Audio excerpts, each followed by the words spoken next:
Alhamdulillah. Jadi malam ni kita kitab akhlak Rasulullah sallallahu alaihi wasallam muka surat 271 dan kalau perempuan dan tuan-tuan dah sedia kita tengok poin yang kelima. Jadi sila capai buku masing-masing. Poin yang kelima masih di bawah bab amanah. Ya, amanah ni bab yang antara paling sukar lah. Ya. Senang disebut amanah tetapi dilaksanakan, ya, walaupun kepada kelompok yang kecil, ya, seorang suami kepada isteri dan keluarga sebagai contoh, ya, tu amanah yang sangat besar. Itu belum kita cerita amanah di peringkat negeri, negara, ya, tu lagi besar lah, ya. Kerana amanah ni merupakan pembeza antara orang beriman dengan orang yang bermasalah, ya. Sebab tu disebut la imana liman la amanata lahu, ya, tidak ada iman bagi orang yang tidak ada amanah. Kalau sifat amanah tak ada, dia tak beriman. Besar tu tuan-tuan, ya. Dia punya statement Nabi tu sangat besar, ya, kesan dia. Okey, ya, kita tengok, ya, pada ayat ataupun poin yang kelima. Pada suatu hari ada seseorang datang kepada Rasul. Ya, ini biasa dalam hadis kadang-kadang disebut ada seorang lelaki. Ya, ada seseorang. Tu dalam hadis biasa sebut macam tu.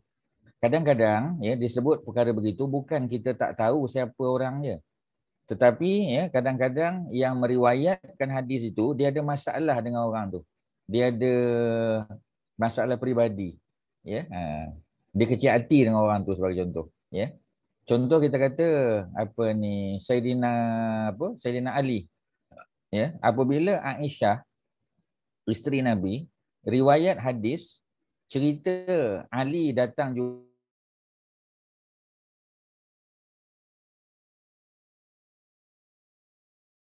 nama Ali.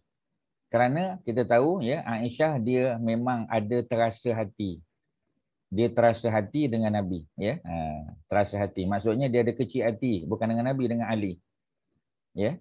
Ketika Aisyah difitnah, kan, tuan-tuan, ya, Aisyah pernah difitnah. Tuan-tuan tahu tak fitnah apa? Datuk Osman tahu tak?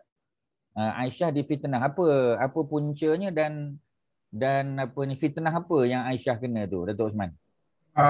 Dia rantai emas saya cari dengan ada orang naik unta bawa dia balik masa lepas perang. Yeah. Uh, Pak, Jadi fitnah tu bukan fitnah kecil tau.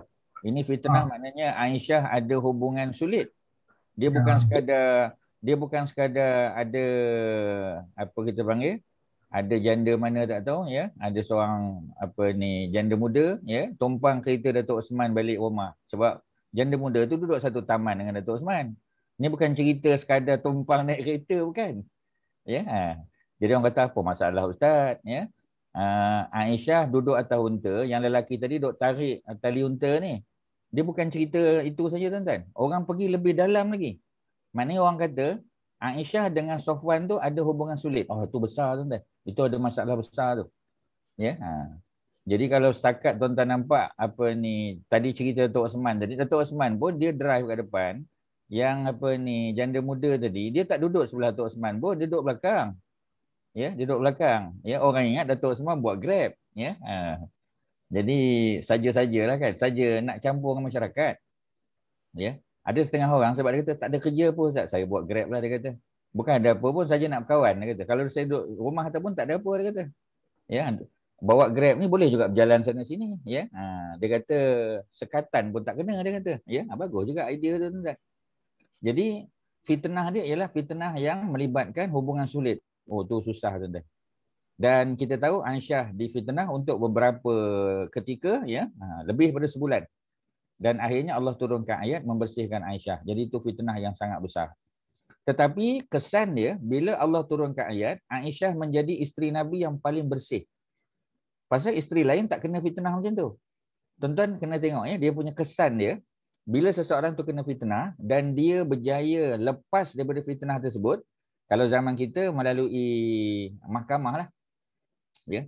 Nampak apa ni wajah Haji Nazri tu, apa khabar Tuan Haji Nazri?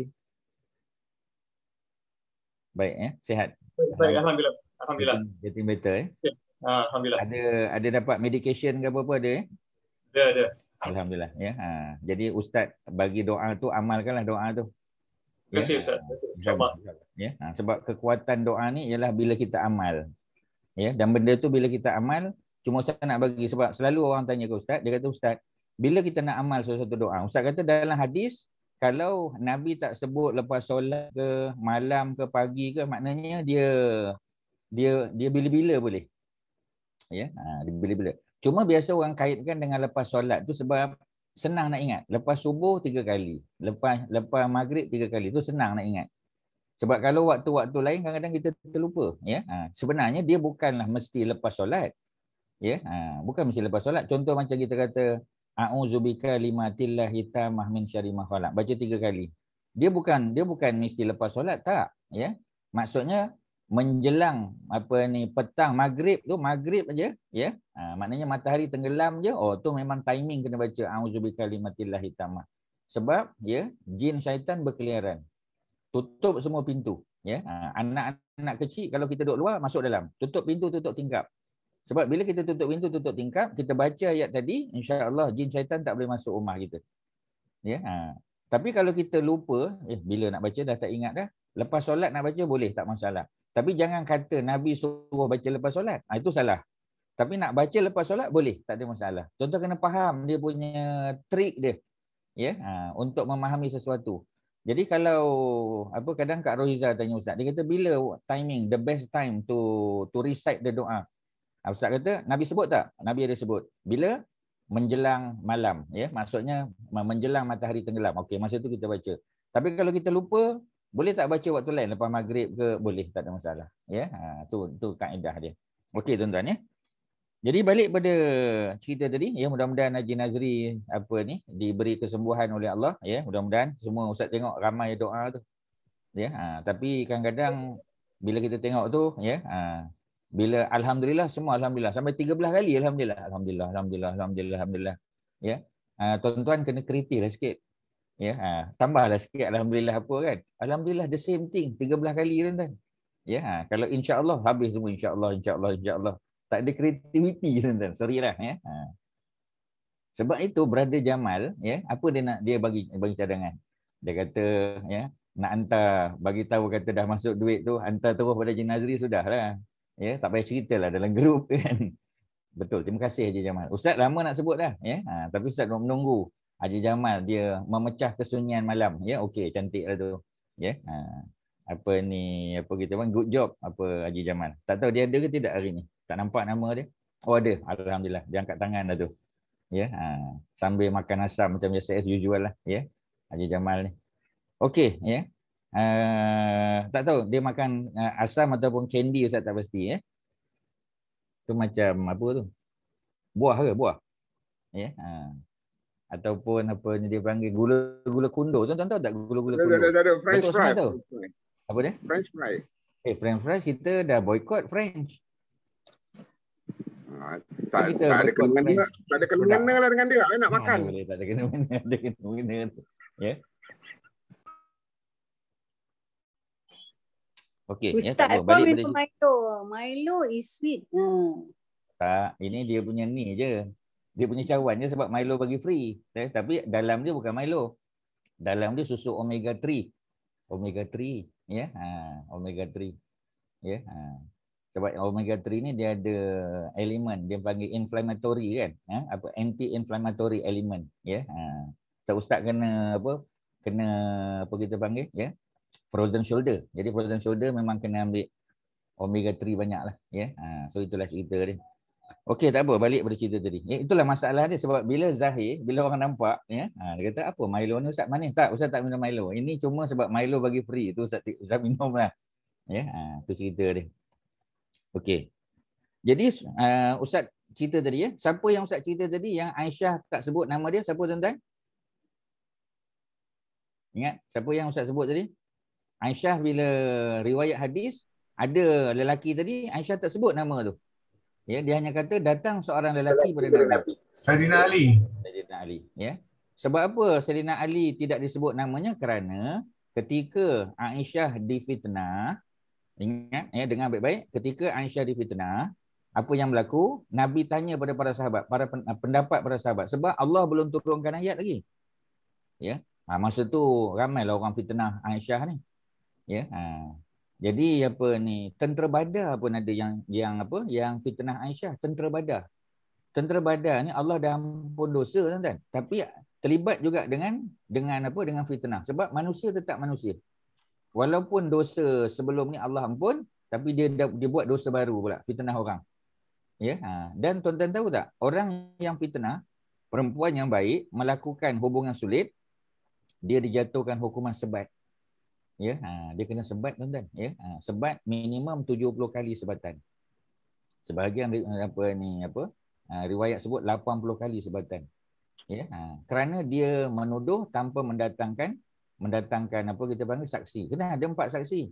Ya, sebab dulu tak ada DNA test, dulu tak ada CCTV, tak ada. Jadi dia memang kena datang 4 orang saksi. Dan saksi tu pula bukan saksi yang dibeli. Bukan kita beli dia, tuan-tuan. Kita bayar dia tak. Saksi yang adil. Ya, dia ada dia punya ciri-ciri dia. Jadi susah nak dapat tu. Jadi kalau dia tak boleh bawa 4 saksi, katalah dia bawa 3 saksi saja, tak cukup. Dia akan dijatuhkan hukuman. Bukan orang yang kena tuduh, orang yang menuduh akan disebat. Ya, tapi janganlah bayangkan sebat macam di penjara Kajang tu, tuan-tuan. Bengali-Sing yang sebat, sekali sebat sebulan masuk hospital, bukan macam tu. Ya, tuan-tuan boleh tengok di YouTube macam mana cara Islam menjatuhkan hukuman sebat. Ya, sangat ringan, tuan-tuan, sangat ringan. Tapi mesti dilakukan di khalayak ramai. Kerana tujuan hukuman adalah sebagai deterrence, untuk menakutkan, ya, untuk menakutkan orang, ya. Kalau Haji Zainal ada, dia boleh sokong kenyataan ustaz ni, ya. Okey, tu cerita dia. Jadi seorang lelaki yang datang kepada Rasul, kita tak tahu siapa dia. Tapi tujuan dia datang untuk menagih hutang. Ya, menagih hutang dengan cara yang kasar.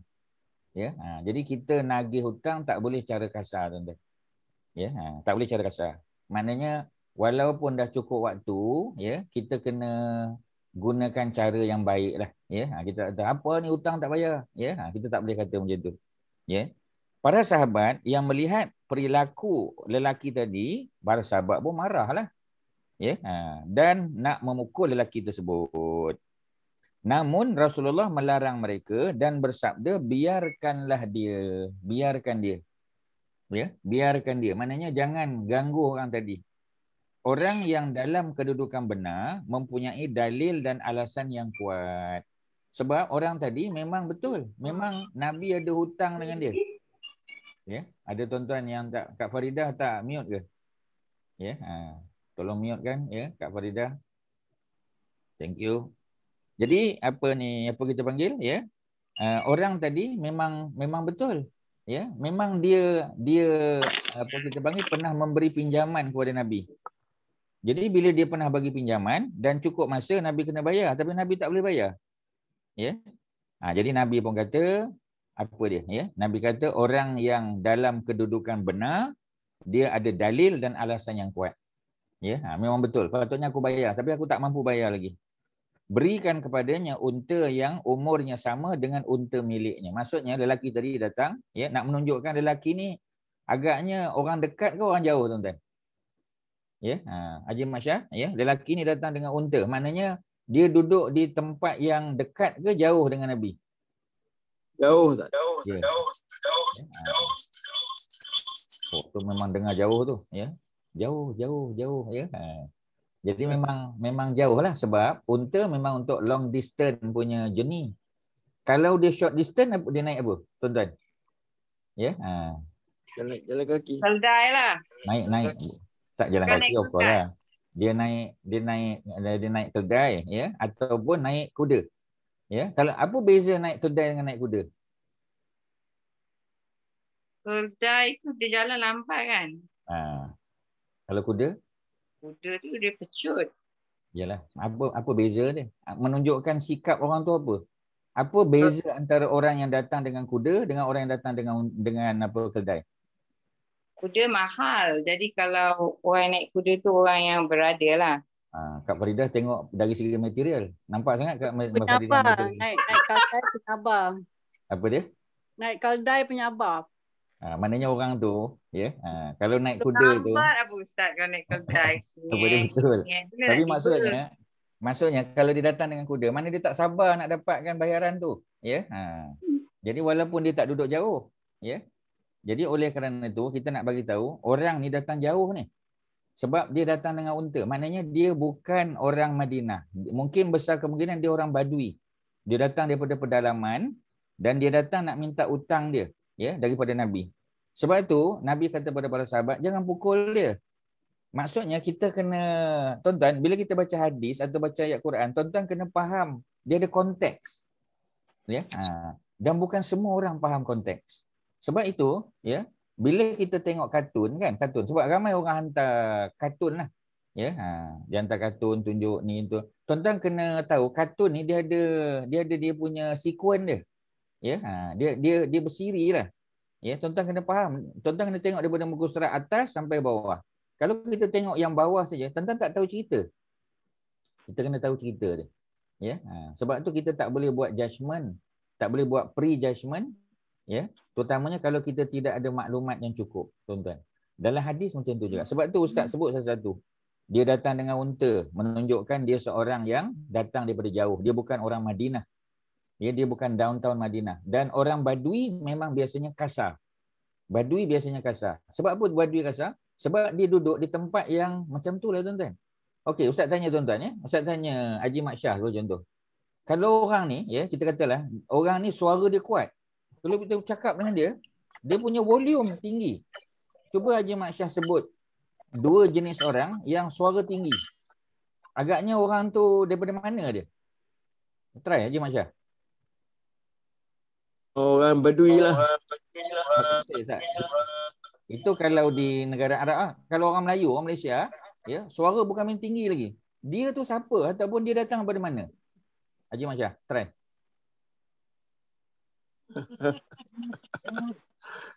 Tak pernah jumpa orang macam ni, Ustaz. Tak pernah jumpa orang tinggi. Okey, tak apa. Apa kat awak mana? Ustaz, boleh ke cakap Ustaz? Mungkin orang Pekat, Ustaz. Jadi sebab dia Pekat, jadi dia bukan dengar. Dia bukan orang Pekat. Dia bukan OKU. Dia orang normal, sihat. Orang Kedah. Orang Kedah. Melaka, Ustaz. Janganlah Tak sebut. Kedah, Penang. Okey. Orang Melaka. Ustaz tak nak sebut negeri. Ustaz tak nak sebut bangsa Johor ke bangsa. Tak, bukan. Bukan tu yang Ustaz masukkan. Siapa dia tu? Kalau itu orang India, Ustaz. Orang India. Okey, Haji Hassan kata orang India. Okey, Ustaz bagi tahu jawapan dia. Jawapannya dia adalah orang yang duduk dekat pantai. Tepi laut. Ya. Duduk tepi laut. Ya. Dia kena cakap kuat. Tuan-tuan tahu tapi tuan-tuan tak baca dia punya situasi. Orang tepi laut. Sebab Pasal apa orang duduk pantai dia punya suara selalunya tinggi? Sebab bila ombak tu ni kan.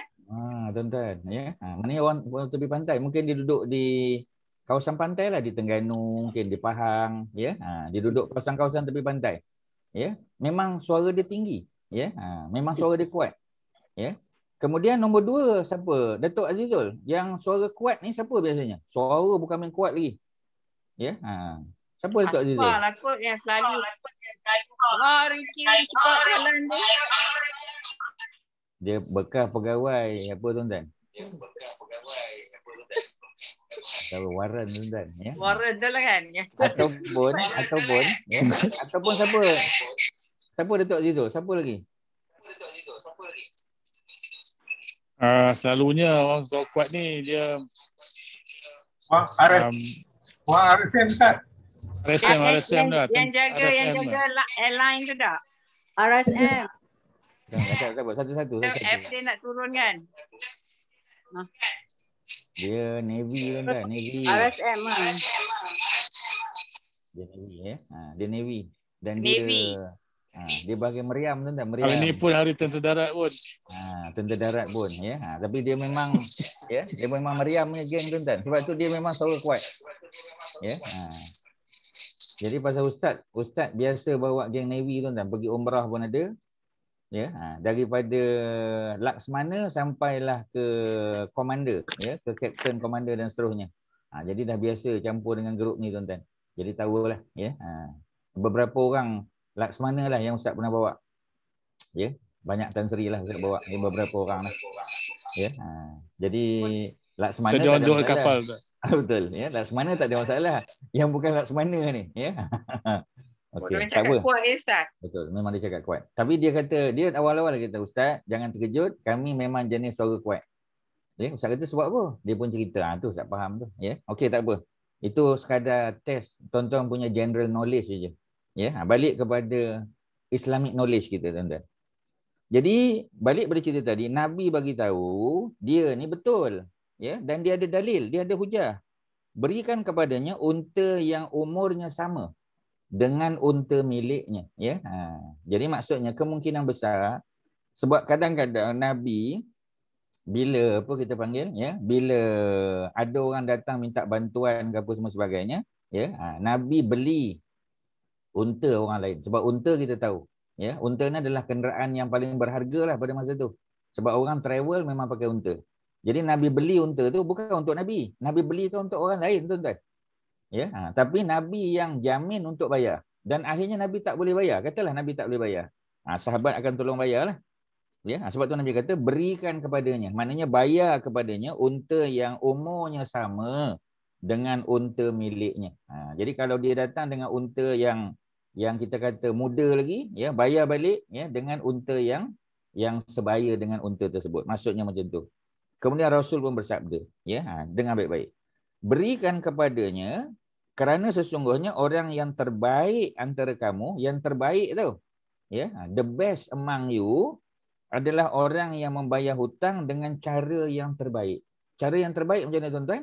Maksudnya dia bayar lebih daripada sepatutnya. Tak ada janji, ya. Contoh Ustaz selalu sebut, ya. Ustaz ada hutang dengan Haji Mak Syah, katalah. Ustaz hutang RM1,000. Sepatutnya Ustaz kena bayar by 28 hari bulan Februari baru ni. Ya, alhamdulillah Ustaz bayar pada 28 Februari baru ni. Ya, maknanya Ustaz bayar dia semalam, bukan hari ni. Hari ni dah 1 bulan, ya. Jadi apa Ustaz buat? Walaupun Ustaz pinjam 1,000, ya, dan janji nak bayar 1,000, tapi Ustaz bagi Haji Mak Syah 1,200. Itu orang yang terbaik. Ya, kerana apa? Kerana dia memberi, ya, membayar hutang dengan cara yang baik. Cara yang baik itu ialah bagi lebih sikit. Tapi jangan janji. Kalau janji dia jadi riba. Haji Mak Syah tak boleh kata, Ustaz, kalau Ustaz bayar by 25 hari bulan, Ustaz bayar 1,000. Tapi kalau Ustaz bayar sampai 28 hari bulan, Ustaz kena tambah sikit 100. Itu jadi riba, tuan-tuan. Ya. Tapi kalau kita tak ambil untung, orang tu nak bagi, ya, itu dibenarkan. Malah orang yang bagi tu boleh pahala. Ya, boleh pahala sebab dia telah membayar hutang dengan cara yang terbaik. Ustaz ada kongsi tadi apa kita panggil, ya. Ustaz ada kongsi dalam ni tadi, ya. Kak Mazidah ada baca tak yang Ustaz kongsi dalam grup kita tadi? Kak Mazidah? Kak Mazidah, ya. Oh, Kak Mazidah tak ada. Ya Ustaz. Ya. Okay. Apa topik yang Ustaz kongsi tadi? Apa topik? Last minute tadi Ustaz kongsi. Ustaz kata malam ni. Pasal sedekah kan Ustaz? Okey, pasal sedekah. Tapi apa cerita? Sedekah dan kaitan dengan apa? Tak sempat baca dah tadi Ustaz. Sedekah tu boleh menghapuskan dosa orang sakit. Orang sakit. Dan sakit, orang sakit. Bukan dosa orang sakit. Orang sakit. Bukan dosa orang sakit. Tengok, ya. Cuba tuan-tuan cuba buka. Cuba buka balik apa ni WhatsApp yang Ustaz hantar tadi supaya kita boleh baca hadis tu sama-sama. Ini kita nak test bahasa Arab, tuan-tuan. Sebelum kita mula Quranic Arabic, Ustaz nak test tuan-tuan dulu. Ya. Jadi cuba Kak Mazidah baca, try. Cuba baca dia punya teks Arab tu. Dah ada baris dah. Orang lain jangan kacau, ya. Tuan-tuan ada peluang untuk tunjukkan kehebatan, ya. Okey, baca saja Kak Mazidah. Try je baca. Betul salah tak apa, kita baiki. Read the Arabic text. Okey, ya. 1 2 3 baca. Kak Mazidah. Tak jumpa. Sekejap Ustaz, sekejap. Okey.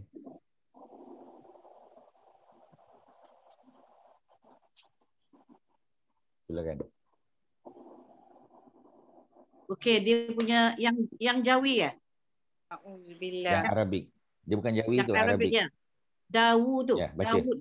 Dawu Ya, betul. maradakum bisadaqah. Sekali lagi. Tak, sekali lagi Arabik. Dawu maradakum bisadaqah. Okey, ya, terima kasih.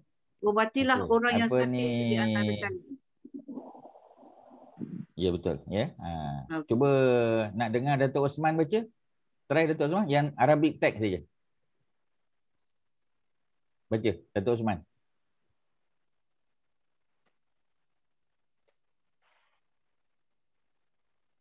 Dawu mardakum bisadaqah. Pasal apa Datuk panjangkan so tu? Ulang balik. Bisadaqah. Ya. Okey, tak apa, dengar masing-masing ya. Dawu, da tu kena panjang. Tuan-tuan ya. Tadi bila Kak Macitah tanya Ustaz, berapa kali kelas Ustaz? Okey, dia ada syarat dia. Nak 10 kali kelas tu ataupun 20 kali tu, yang pertama kita punya reading Quranic reading kita mesti perfect, tuan-tuan. Bukanlah perfect, maksudnya kita baca tu lancar. Ya. Dan tuan-tuan jangan baca lancar saja, tulis kena lancar juga. Kalau kita baca Quran lancar tapi kita tulis ayat Quran tak lancar, tak boleh 10 kali kelas, tuan-tuan. Tak dapat dia. Ya, sebab ramai orang Melayu dia baca lancar Quran. Ya. Tapi dia tulis tak lancar. Kalau tak percaya, tuan-tuan tulis balik dawu mardakum bisadaqah ni. Cuba tengok lama tak tuan-tuan ambil masa. Tak apa Kak Dah. Kalau tuan-tuan dan puan-puan tulis lambat, tu memang dia ada masalah, tuan-tuan. Tapi tak ada masalah, dia tidak menghalang kita untuk belajar. Ya, cuma kita kena realistik sebab bila tanya tadi Kak Kak Kelly dia tanya kan. Dia kata mana list tak keluar pun list, dia tanya kan. Memang bila kita tanya, minat tak nak belajar? Okey, saya minat. I'm interested. I'm very interested. I'm highly interested. Semua akan cakap macam tu. Ya, sebab kita panggil tak ada benda yang tak boleh kita belajar. Semua boleh belajar. Cuma cepat atau lambat saja. Jadi tuan-tuan dan puan-puan punya enthusiasm ya untuk belajar, eagerness untuk belajar tu bagus, tuan-tuan. Ya, tapi kadang-kadang kita kena realistik juga. Ya, it will take some time, tuan-tuan. Ya, tak ada benda yang shortcut, tak ada. Dia kena belajar. Tapi tak ada masalah lah. Ya, tuan-tuan punya minat tu okey. Cuma macam tadilah, tuan-tuan kena berlatih tulis Arabic. Kena berlatih tulis. Itu benda tu kena berlatih kat rumah aje. Boleh berlatih. Jangan tunggu dalam kelas kita berlatih, tuan-tuan. Ya. Jadi cuba tengok ya, tak percaya. Da tu kena panjang. Walaupun dia bukan ayat Quran. Ya, tapi tak payahlah panjang sampai 6 harakat. Itu apa benda, tuan-tuan? Ya, itu mak wajib muttasil ni bukan. Jangan tuan-tuan buat kelakar tak ya. Panjang sikit sajalah. Dawu. Da pun panjang, wu pun panjang. Ustaz nak dengar orang baca tadi dawau. Dawau memang ya. Memang habislah, tuan-tuan ya. Tapi alhamdulillah dua-dua peserta kita tidak membaca dawau, dia baca dawu. Ya. Jadi dawu panjang. Da tu panjang sebab ada alif, waw tu panjang sebab ada waw. Ya, jadi dawu. Dawu maknanya ubatilah, rawatlah. Itu makna dawu tu, ya. Mardokum. Mardo adalah orang-orang sakit. Itu plural tu, mardo tu. Kalau seorang marid, kalau ramai mardo, tu plural. Jadi maknanya Nabi suruh kita rawat, kita obati orang-orang sakit di kalangan kamu. Sakit ni macam-macam sakit lah. Ya, sakit pening ke, sakit lumpuh ke, sakit jantung ke, sakit apa. Tapi jangan sakit jantung kena bedah, ya. Kita sedekah aja, tuan-tuan. Tak mahu dia, tuan-tuan, tak jadi dia. Ya, macam Haji Nazri, doktor kata kena buat pembedahan walaupun minor surgery, dia kata tak naklah, saya sedekah cukuplah. Tak boleh. Maknanya bedah kena bedah. Ya, ambil medication kena ambil. Tetapi sedekah pun kena buat. Ya. Supaya apa? Supaya memudahkan proses penyembuhan tadi. Ya. Jadi Nabi kata dawu, rawatlah, ubatilah mardo. Mardo panjang sebab ada alif. Mardokum, orang-orang sakit di kalangan kamu, bisadaqah, dengan sedekah. So tak panjang. Jangan baca bisadaqah, tak panjang. Bisadaqah tak boleh. Ya, bisadaqah. Ya, bisadaqah, dengan sedekah. Jadi yang kita panggil sedekah-sedekah tu tak boleh. Kalau kita cakap dengan Arab, ya, we like to do sedekah. Tobat lahum, Arab tak faham. What is sedekah, dia tanya. Ya, sebab sin dengan sod beza. Arab kalau kita salah sebut, pronunciation salah, memang Arab ni memang tak faham, kan? Dia yang boleh faham ni Ustaz Melayu. Ustaz Melayu dia boleh faham. Pasal ustaz Melayu tu pun Melayu. Ya, jadi kalau orang salah dia tahu dah. Pasal dia pun dulu buat kesalahan yang sama. Ya, jadi pasal ustaz pun buat kesalahan yang sama. Jadi bila kita dah ada ilmu sikit, kita dah tahu dah kat mana orang Melayu tu salah. Ya, sebab tu belajar apa bahasa pun yang terbaik kita belajar daripada native speaker. Ya, Haji Nazri, kita nak belajar English, kita belajar daripada orang yang English speaking lah, ya. Duduk di negara dia betul, memang cepat lah dapat. Tetapi ya, orang asing dia tak tahu masalah kita kan. Ya. Tapi kalau ustaz tu dia memang macam kita juga, ya. Cuma dia pernah belajar negara Arab ke, pernah duduk dengan orang Arab ke, ya, dia ada belajar bahasa Arab ke. Jadi kalau dia mengajar kita ni bukan ustaz nak sokong ustaz-ustaz Melayu bukan. Ya, tapi nak bagi tahu hakikat dia. Jadi dia faham masalah kita kan. Dia faham masalah kita sebab dia pun macam kita juga dulu. Ya, tu cerita dia. Okey ya. Jadi selesailah hadis ini ya. Dia bukan sekadar Imam Baihaqi riwayat. Ya, di sini ditulis Baihaqi. Tapi kalau tuan-tuan tengok teks tambahan ustaz bagi tu.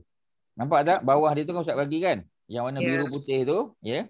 Jadi hadis ini riwayat Abu Daud, At-Tabrani, Al-Baihaqi. Ya, ada 3.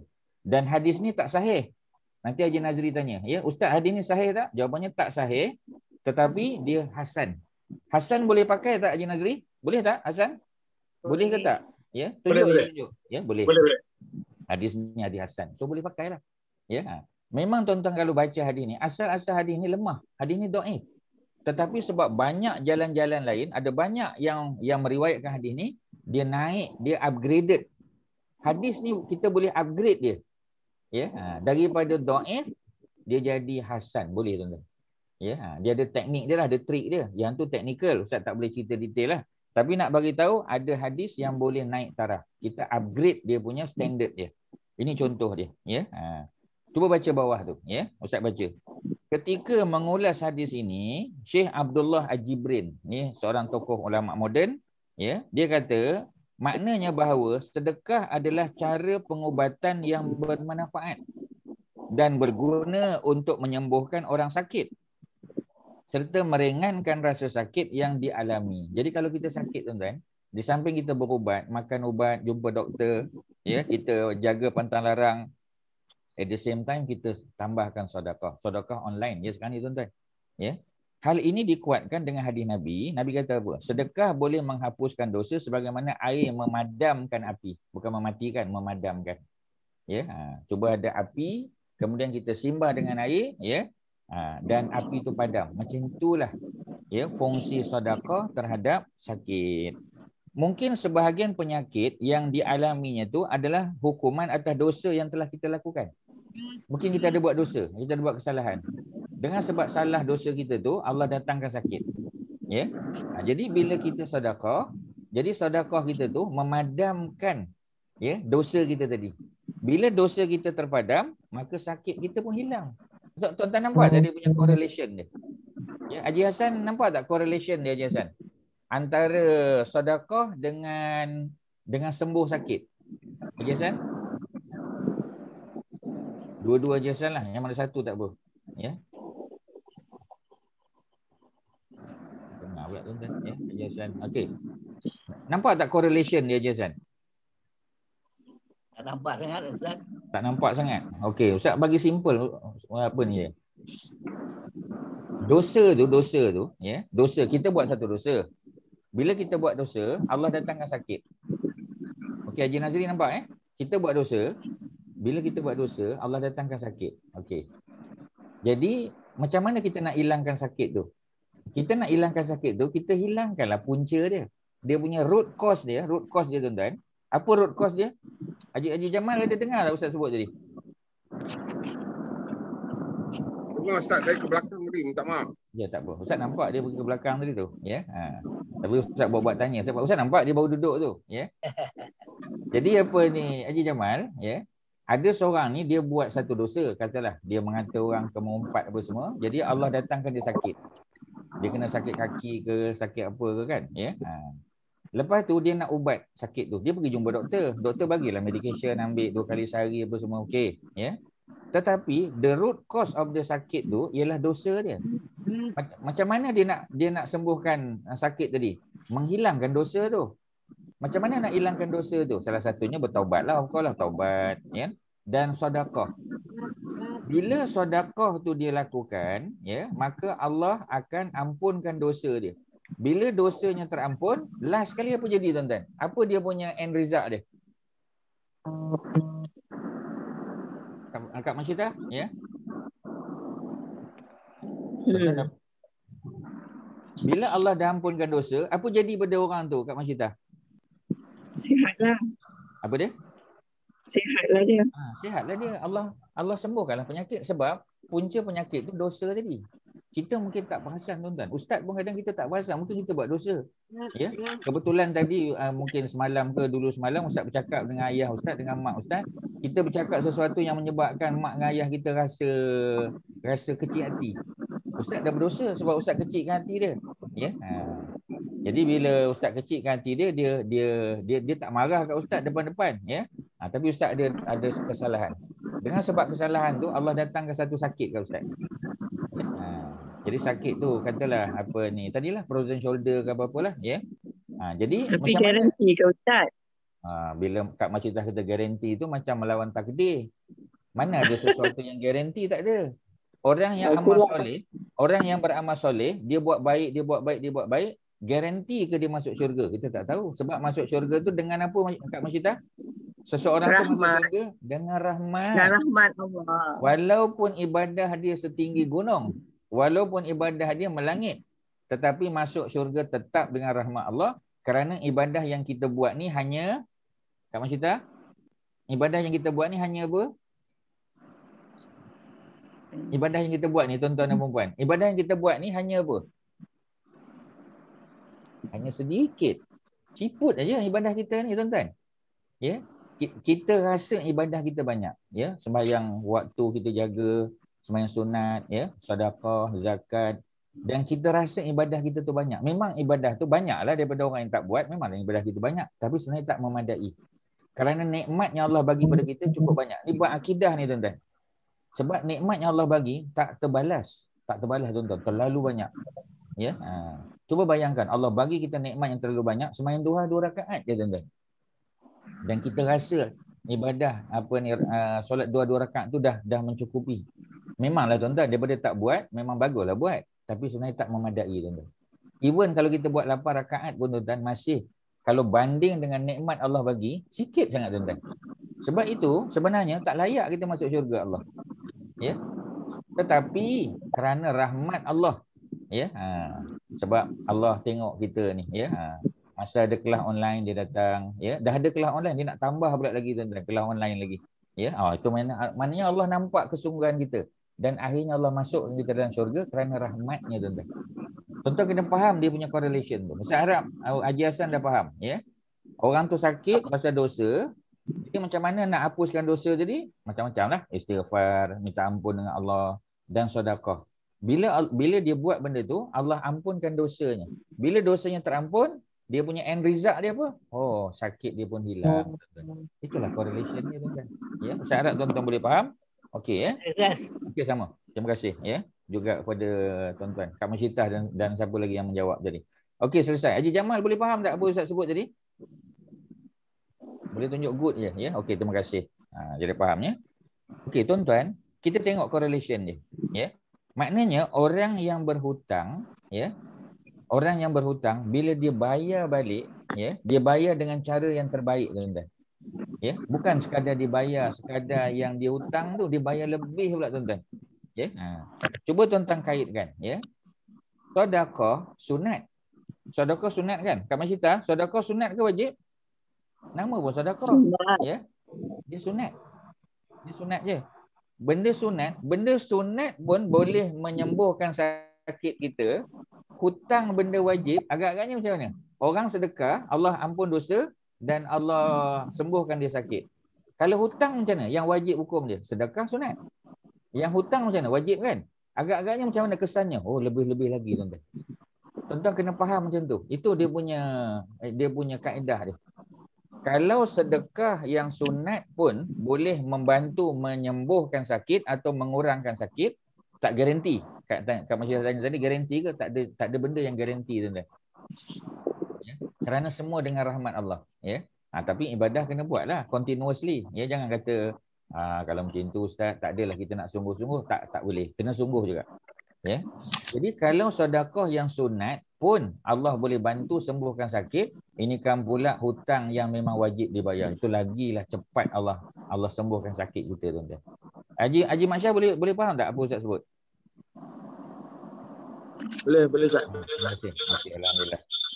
Okey, kita sambung lagi, tuan-tuan. Tuan-tuan setakat ni ada apa-apa soalan tak tuan-tuan nak tanya? Ada apa-apa tak tuan-tuan? Anything? Yang berkait dengan cerita kita lah, ya. Yang kita dah sebut, yang Ustaz dah sebut setakat ni. Ada apa-apa tak?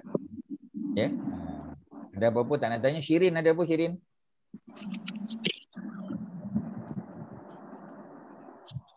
Tak ada Ustaz. Buat masa ni tak ada. Okey, terima kasih. Kita pergi nombor 6. Pada suatu hari yang lain, Rasulullah berjalan melalui kedai menjual bahan makanan. Okey, Ustaz bagi tahu bahan makanan ni ialah kurma. Sebab memang orang Arab, ya, kurma tu adalah makanan asasi dia. Dia kenyang makan kurma. Kita tak kenyang tuan-tuan makan kurma. Ya. Ada orang makan kurma lepas tu tak perlu makan roti ke, makan nasi ke, makan mi ke. Tak boleh. Orang Melayu tak boleh. Ya, dia mesti nak cari nasi juga tuan-tuan. Ya, walaupun dia makan kurma tu satu balang tuan-tuan, dia tetap nak cari makan nasi juga. Pastilah tuan-tuan, ya. Kerana memang sebab perut kita perut nasi tuan-tuan. Kenyang kita dengan nasi. Ya, tuan-tuan tahu, okey, Ustaz cerita zaman Jepun. Walaupun Ustaz tak hidup zaman Jepun. Ustaz dengar daripada datuk dan nenek Ustaz lah. Ya, dia kata orang Melayu yang lari daripada Jepun duduk dalam hutan ni makan apa ni, ubi kayu. Tapioka, ya. Makan ubi kayu. Jadi oleh kerana lama dah, ya, tak makan sampai 4 bulan 5 bulan tak makan nasi ni. Jadi bila dia keluar daripada hutan, balik ke kampung balik, jumpalah nasi. Tuan-tuan tahu apa dia buat tuan-tuan, ya? Dia ambil nasi tu, dia tak makan lagi. Ambil nasi tu, dia letak kat perut. Dia tampal kat perut tuan-tuan.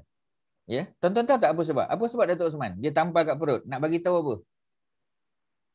Oh, nampak sangat tuan-tuan tak hidup zaman Jepun, ya.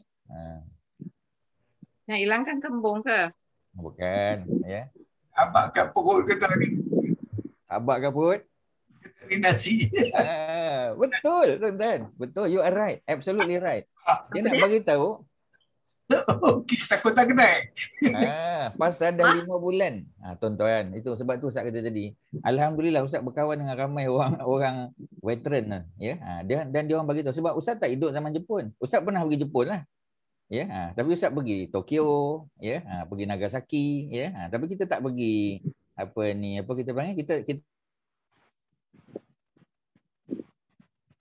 Ustaz.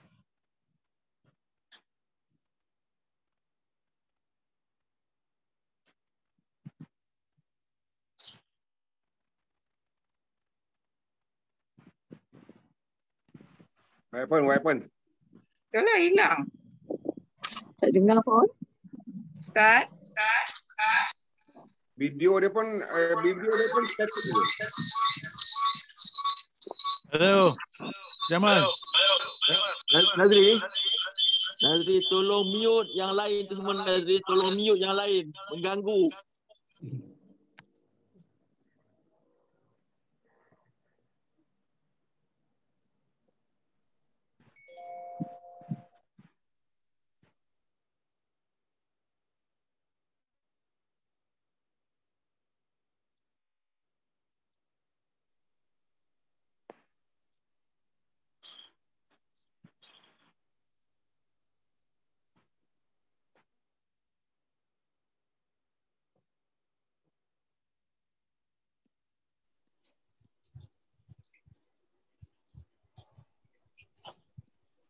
Hello.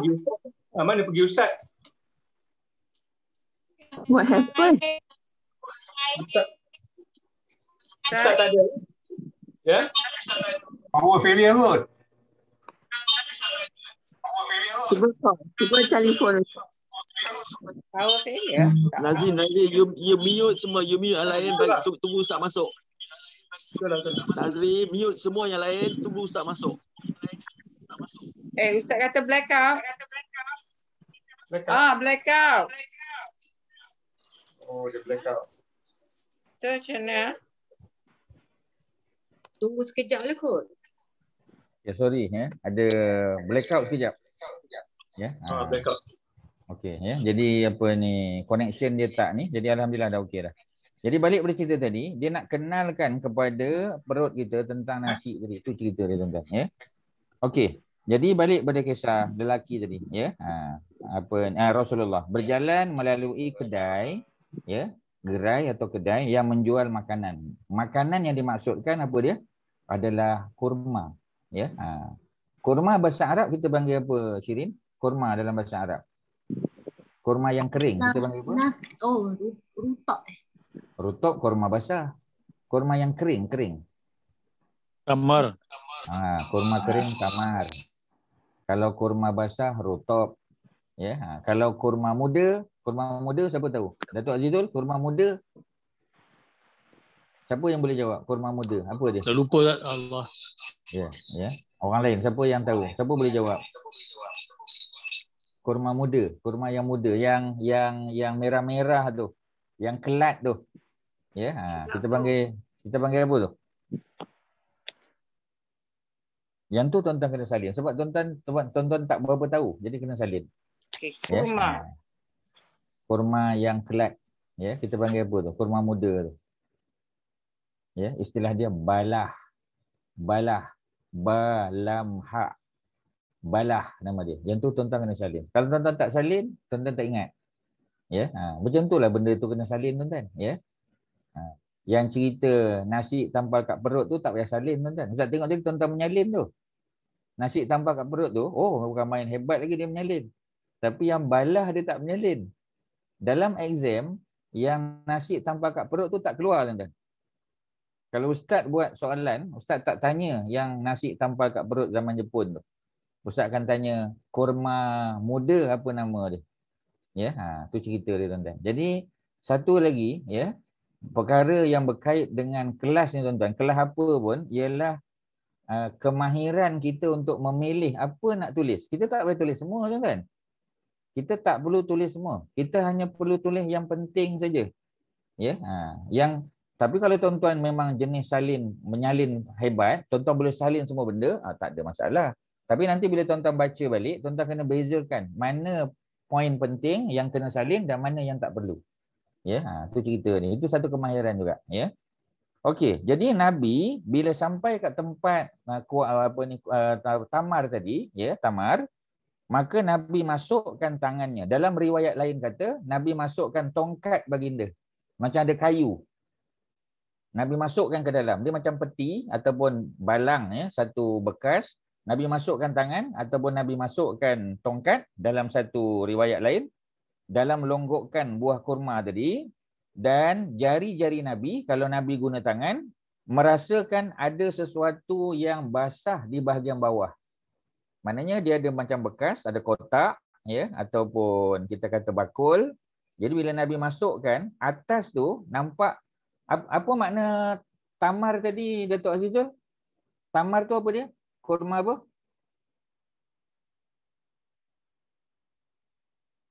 Tamar tu tadi tuan-tuan. Tamar tu kurma apa? Kurma kering. Kurma kering. Dia kurma kering. Bila Nabi masukkan tangan ke bawah, Nabi dapati basah. Maknanya ada masalah. Sebab kurma tu sepatutnya kering. Sebab tu Ustaz bezakan kurma kering, kurma basah dan kurma muda. Kalau yang dijual tu rutop, memang dia basah. Tapi kalau dia tamar, dia kurma kering, macam mana boleh basah dekat bawah tu? Dia berair, ya, di sebelah bawah, ya.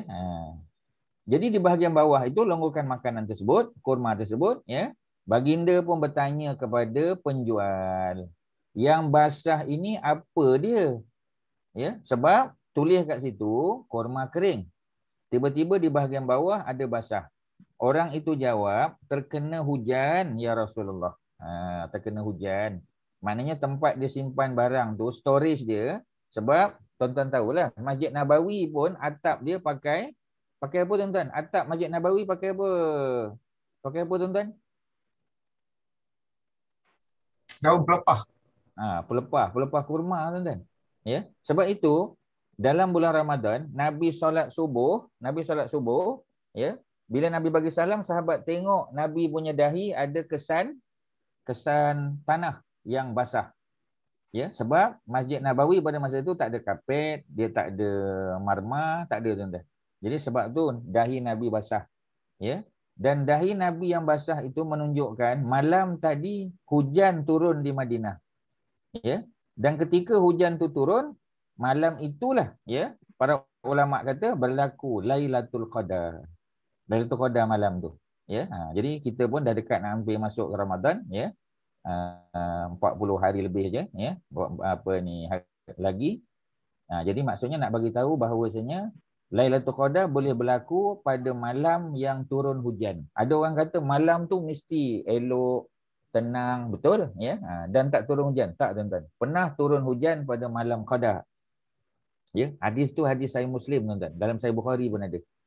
Nak menunjukkan bahawasanya boleh malam Qadar turun hujan. Walaupun tak begitu lebat ya, tapi cukup untuk membasahi bumi Madinah. Ketika Nabi solat, Nabi sujud ya, memang basah Nabi punya dahi. Ya. Jadi menunjukkan bahawasanya kalau masjid pun ditutup dengan daun pelepah kurma, ini kan pula storage tadi. Ya, sebab itulah basah yang bahagian bawah. Ya. Maka Nabi berkata, mengapa kamu tidak letakkan di luar agar dapat dilihat oleh orang ramai? Maksudnya tamar kering tadi ya, kurma kering yang telah basah kena hujan dia patutnya kena asing. Maknanya kualiti dia sudah jatuh ya, dan patutnya dijual dengan harga yang lebih murah. Sepatutnya tak boleh samakan dengan harga kurma yang kering tadi. Memang mana boleh tuan-tuan. Ya, dia sebab dia dah rosak dah ya. Bukan rosak tu tak boleh makan, boleh. Tapi harganya tak boleh dijual dengan harga kurma kering. Mana boleh tuan-tuan. Harga rutop kurma basah tak sama dengan harga kurma kering. Tapi kurma rutop, kurma basah ya, dia bukan basah kena hujan sebab dia fresh. Tapi yang ini kurma kena hujan, patutnya harganya jatuh. Tuan-tuan cuba tengok ya. Cerita dalam buku ni dia cerita detail tuan-tuan. Ya, sebab tu ustaz tak bagi cepat-cepat supaya tuan-tuan boleh faham. Ya. Sesiapa yang menipu kami, maka dia tidak termasuk golongan kami. Nabi tak mengaku umat tuan-tuan. Ya, dalam teks Arabnya ya, Nabi kata man ghasyana. Ya, kat Masjidah, man ghasyana apa maksud dia? Orang yang menipu kami. Peniaga tadi telah menipu tuan-tuan. Walaupun dia sembahyang duha 8 rakaat, puasa sunat Isnin Khamis tak tinggal, sembahyang tahajud buat, tapi dia menipu dalam perniagaan dia. Ya, sepatutnya kita kata apalah sangat ustaz, dia sembahyang kuat, sembahyang sunat. Ya, sedekah dia banyak tu ustaz, ya. Cuma dia tipu-tipu sikit, tak boleh tuan-tuan. Tak boleh juga. Ya, dalam perniagaan. Sebab itu orang yang meniaga ni tuan-tuan, Nabi sebut dia akan ya, kalau dia jujur dan amanah, dia akan dikumpulkan bersama para nabi dan malaikat, para nabi dan rasul tuan-tuan. Ya, apa kita panggil at-tajirus saduqul amin. Peniaga yang soduk maknanya yang benar cakap dia. Ya, al-amin dan yang amanah ya. Ma'azumratil anbiya, dia akan dikumpulkan bersama dengan para nabi tuan-tuan. Oh, bukan senang tuan-tuan. Ya, hadis tak kata para ustaz yang pandai bahasa Arab, yang tahu Quran, dia bersama dengan Nabi Rasul. Nabi tak sebut. Ya, tapi Nabi kata peniaga. Sebab peniaga itulah yang cabaran dia hebat tuan-tuan. Tuan-tuan yang bisnes kan, tuan-tuan tahu. Tuan-tuan ramai yang terlibat dalam bidang perniagaan, tuan-tuan tahulah ya. Sebab susah nak cakap jujur tuan-tuan. Sebab bila orang tanya susah. Macam kita nak jual rumah lah tuan-tuan. Ya. Rumah kita tu duduk kat mana, tak tahu PJ ke mana, ya. Jadi bila kita nak jual rumah, orang pun tanya, pasal apa tuan nak jual rumah? Rumah bagus, ya. Rumah harga tinggi, kita kata, ya. Kemudian apa kita panggil, ya, rumah corner lot, ya. Dulu kita plan nak beli semi-D, tapi kebetulan, ya, ada rumah corner lot, dan corner lot tu lagi besar daripada semi-D tuan-tuan. Ya, tempatnya cantik, strategik. Ya, dekat dengan apa kita panggil pasar, dekat dengan macam-macam lah, ya. Jadi orang pun tanya, pasal apa nak jual? Kita kata sajalah. Maksudnya saja, apa sebab saja? Mana ada orang saja-saja nak jual kan? Ya, melainkan Ustaz tahu ada seorang datuk ni, ya, dia duduk di Shah Alam, ya, rumah dia banglo besar lah, ya, Seksyen 7, kemudian dia nak jual. Ya, sebab apa? Sebab dulu anak-anak dia duduk dengan dia. Tapi satu-satu anak dia kahwin, ya, maka duduk berdua dah dengan bini dia saja. Jadi tak mampu dah nak mengurus rumah yang besar tu. Bilik-bilik kosong dah tuan-tuan. Ya, tak naik atas pun, duduk bawah aja. Ya, jadi akhirnya dia kata tak bolehlah duduk rumah ni. Jual tu sebab tak ada anak yang nak duduk rumah tu. Ya, jadi akhirnya beli apartmen. Ya, beli apartmen yang sesuai dengan dia berdua je tuan-tuan. Sekali-sekali anak nak balik tak apalah. Ya, jadi maknanya ada sebab. Ini tak ada sebab. Ya, jadi kita mesti akan tanya balik, pasal apa dia nak jual rumah ni? Tuan-tuan tahu tak apa sebab dia nak jual? Ya, sebab setiap pukul 12 malam tuan-tuan, 12 malam dia dengar tentera Jepun berkawat kat rumah dia. Ya, tentera Jepun berkawat tuan-tuan. Ya, 12 malam je bunyi tuan-tuan. Ya. Kemudian bukan sekejap tuan-tuan, ya, sampai pukul 1 pagi. Dengar suara Jepun bunyi sayonara lah apa semua sebagainya. Ya, macam-macam, ya. Sayonara tu bila nak habis lah. Dia takkan mula-mula sayonara tuan-tuan, ya. Jadi macam tu lah, ya. Jadi kita kata pelik, ya. Jadi maknanya nak bagi tahu rupanya ada jin duduk rumah tu tuan-tuan. Ya, ada hantu Jepun duduk, patutlah nak jual, harga nak jual pun ya apa ni below market price tuan-tuan. Jadi dah tahu dah apa sebab. Ya, tu cerita dia. Jadi dia dah menipu. Sebab apa? Dia kata kalau saya bagi tahu pukul 12 malam je ada tentera Jepun berkawat, takkan orang nak beli rumah tu. Jadi saya tak bagi tahulah. Itu salah orang yang beli. Pasal apa dia tak tanya? Bagaimana boleh macam tu tuan-tuan? Ya, jadi itu cerita dia. Ya. Jadi kata Nabi, sesiapa yang menipu kami, man ghasyana, sesiapa yang menipu kami, falaisa minna, maka dia tidak termasuk golongan kami. Golongan kami itu maknanya Nabi tak mengaku dia sebagai umat. Berat tuan-tuan. Ya, berat tu, ya, bukan ringan. Okey, ada soalan apa-apa? Silakan. Poin nombor 6 tadi. Ada apa nak tanya? Setakat ni. Silakan. Kak Rohiza ada, Kak Rohiza. Kalau ada boleh tanya soalan ataupun siapa-siapalah. Ya. Silakan. Ya, Kak Tina ada soalan, Kak Mazidah. Ya. Siapa lagi? Kak Mas ada soalan. Ya. Haji Hashim ada soalan apa? Ya. Kak Mira, Datin Aini. Ya, silakan. Maknanya menipu yang tidak amanah lah ni, maknanya dikategoriskan as tidak amanah lah. Ya betul. Dia tak cakap benar. So this basis dia amanah lah. The point here. Betul. Sebab bab kita memang bab amanah. Ya, sebab bila dia menipu, dia tak cakap yang benar. Dia kata saya tak tipu. Ya, sebab salah orang tu pasal apa dia tak tanya. Dia salah ni dua kan. Satu menipu, yang kedua tidak memberitahu kebenaran. Tidak memberitahu kebenaran, ya, maknanya tak telling the truth. Tak telling the truth, if you're not telling the truth, adakah ia dianggap sebagai kesalahan? Yes. Dia adalah kesalahan sebab tak bagi tahu. Ya, macam kita kata orang yang dia tak mencuri tetapi dia nampak orang mencuri, dia tak buat apa-apa. Dia tak telefon polis, dia tak bagi tahu dan dia tak jadi saksi. Itu juga dianggap sebagai apa kita panggil, ya, sebagai syubhat. Syubhat, ya. Ataupun kita panggil partners in crime, dia panggil. Ya, partners in crime. Dia kata saya tak terlibat, saya tak dapat apa pun. Memang, tapi sebab apa dia tak bagi tahu? Ya, sebab apa dia tidak mendedahkan kepada pihak polis? Dia nampak, dia melihat. Sebab apa dia tak mau jadi saksi? Tak jadi saksi itu salah tuan-tuan kalau dia nampak. Kalau dia tak nampak tu cerita lain, ya. Tu cerita dia. Boleh ya? Okey, kalau tak ada soalan, nombor 7.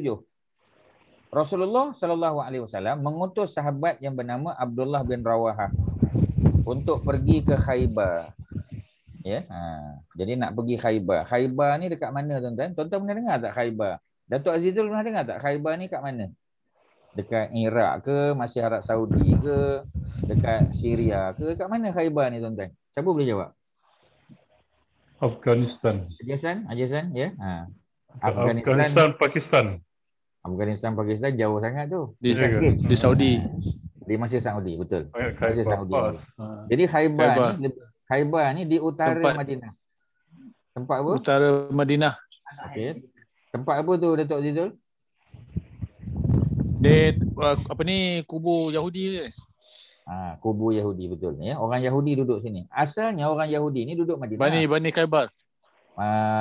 Dia tak Bani Khaybar, dekat-dekat tu. Bani apa? Dia utara Madinah, Ustaz. Utara Betul. Madinah sikit. Memang betul. Atas sikit pada Madinah. Ya, apa kita panggil ya? Dia lebih kurang 100 batu lebih kurang. 100 batu, ya. Lebih kurang dalam 160 km macam tu, ya. Mungkin tak sampai, kurang sikit ya. Tapi maksudnya apa kita panggil, istilah dia ialah orang Yahudi yang duduk Madinah, mereka dihalau sebab mereka nak bunuh Nabi. Mereka ada komplot nak bunuh Nabi. Jadi bila Jibril pecahkan rahsia komplot tadi, maka mereka kena halau daripada Madinah. Mereka tak dibunuh, tapi mereka dihalau keluar kerana mereka telah mengancam Nabi, ya, mengisytiharkan perang kepada Nabi. Mana boleh, tuan-tuan? Mengisytiharkan perang kepada yang bertuan agung, tak boleh. Ya, mana boleh kan? Ya, jadi apa ni, samalah, ya, ketua negara Nabi. Bila ada orang nak bunuh Nabi, ya, maknanya apa? Maknanya dia telah melakukan kesalahan yang sangat besar. Dia panggil pemberontak. Pemberontak kena halau keluar, tuan-tuan. Ya. Jadi Khaybar yang duduk orang Yahudi, tuan-tuan boleh salin, Yahudi Bani Nadir. Yang itu tuan-tuan kena salin. Ya. Yang tadi apa ni, nasi lekat kat perut tak payah salin, tuan-tuan. Ya. Yang ini kena salin. Bani apa? Bani Nadir. Nun, dot, ya, ra. Nadir. Ya, Bani Nadir. Ya. Satu masalah cabaran belajar bahasa Arab ni sebab sebutan dia tu tak macam kita. Ya. Kita duk sebut Khaybar, bukan Khaybar, Khaybar dengan kha. Ya, itu cabaran bahasa Arab. Ya, kita duk sebut surat khabar, dia bukan surat khabar, surat khabar, dia kha. Ya, itu satu lagi masalah. Ya, tapi tak ada masalah, ya. Memang itu cabaran sebab bahasa lain. Macam kita belajar bahasa Siam, kita belajar bahasa Myanmar kan. Ya, macam itulah cabaran dia. Belajar French kan, belajar Spanish, macam itulah. Sebutan dia berbeza dengan sebutan kita, ya. Okey, jadi Abdullah bin Rawahah, ya, beliau Ustaz kenal kan? Beliau adalah seorang ketua perang, betul, military leader, tetapi beliau ada satu kehebatan dia. Ya, apa dia? Dia seorang penyair, dia pemidato. Dia penyair, ya. Jadi kita panggil two faces of Abdullah bin Rawahah sebagai military leader, dan at the same time dia juga adalah seorang penyair yang hebat. Ya, jadi dia duduk di depan sebab sebelum perang berlaku dia akan lawan syair dulu. Sebab itu Nabi pun ada penyair. Ya, orang Quraisy pun ada penyair. Jadi beliau telah dihantar oleh Nabi ke Khaybar dan menghitung jumlah kurma yang masih berada di atas pokok untuk keperluan menetapkan jumlah jizyah yang harus dibayar penduduk Khaybar. Sebab orang Khaybar dia tak bayar zakat. Pasal apa orang Khaybar tak bayar zakat, Haji Hasan? Ya, Haji Hasan? Ya. Dia bukan Islam. Pasal dia bukan Islam. Jadi macam mana nak bayar zakat? Bila dia tak bayar zakat, dia kena bayar satu lagi. Apa nama dia? Baru sebut tadi. Zakat tak bayar sebab zakat Muslim kan. Yang non-Muslim apa dia bayar? Jizyah. Dia bayar jizyah. Jizyah. Ya. Yang tu tuan-tuan kena salin. Dia bayar jizyah. Ya. Tetapi jizyah itu dibayar mengikut dia punya pendapatan. Roughly. Dia buat estimation. Ya. Jadi dia kena bilang lebih kurang aja roughly estimation dia berapa jumlah kurma yang berada di atas pokok, roughly je, bukan kira sebiji payah, tuan-tuan. Ya, dia adalah estimation dia adalah dia calculation system dia kan. Setelah orang Yahudi pemilik kebun Khaybar mengumpulkan perhiasan isteri-isteri mereka, ya. Jadi maknanya orang Yahudi Khaybar ni mereka ni adalah apa, tuan-tuan? Ya, mereka ni adalah orang yang mahir di dalam membuat apa kita panggil, ya, barang-barang kemas. Ya, mereka ni adalah goldsmith, tuan-tuan. Ya, mereka ni adalah orang yang pandai buat barang kemas, dan kita tahu orang Yahudi ni memang terkenal dengan dia punya peniaga emas dia. Ya, sebab itu kalau tuan-tuan yang pernah ikut ustaz pergi ke Tel Aviv, ya, antara tempat kita kata apa yang dikunjungi oleh orang pergi Tel Aviv ni biasanya ialah pasar emas dia, tuan-tuan. Ya, dia akan beli pasar apa dia ada tempat memotong emas, berpotong belian apa semua macam-macam lah. Ya, bukanlah maknanya kita mesti pergi tempat dia, tapi kita lalulah tempat tu, ustaz bagi tahulah. Inilah center dia, ya. Itu cerita dia, tuan-tuan, ya. Okey. So balik pada cerita tadi, ya, kalau kita boleh sebut, ya, kisah, ya, bagaimana dalam bab yang berkaitan dengan hal ni Abdullah bin Rawahah telah diberi amanah. Ya.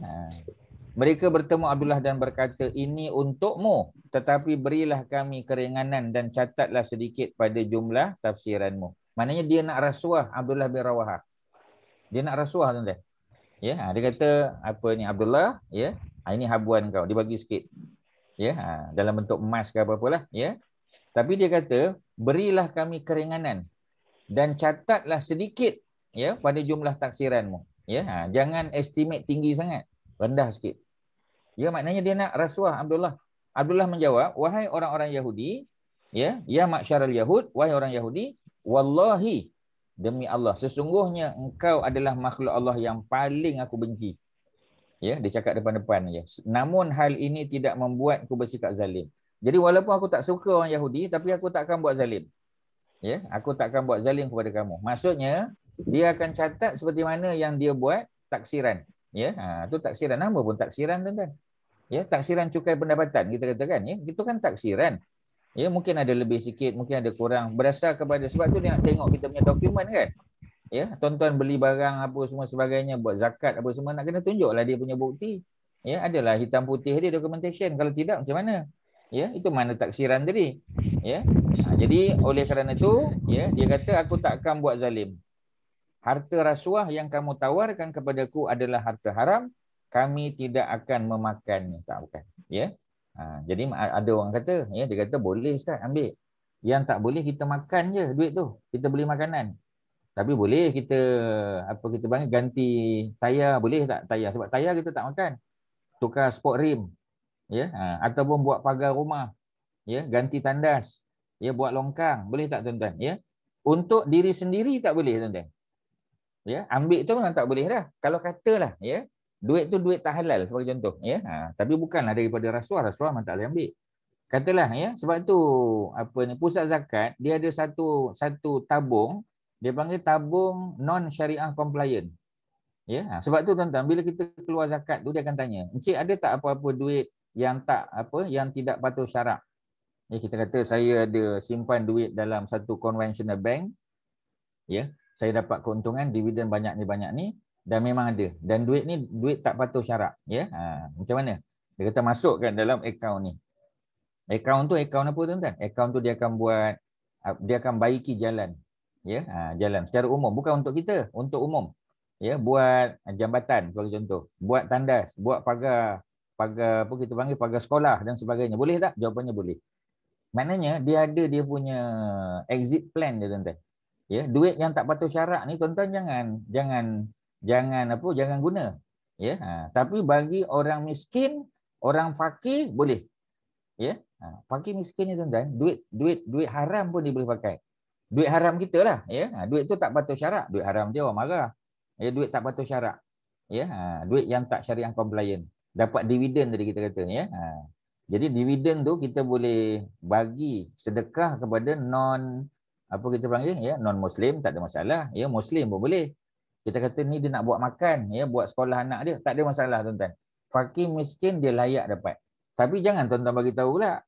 Ya, nanti Datuk Osman cakap, "Encik, saya sekadar nak bagi tahu, duit ni sebenarnya duit tak patuh syarak.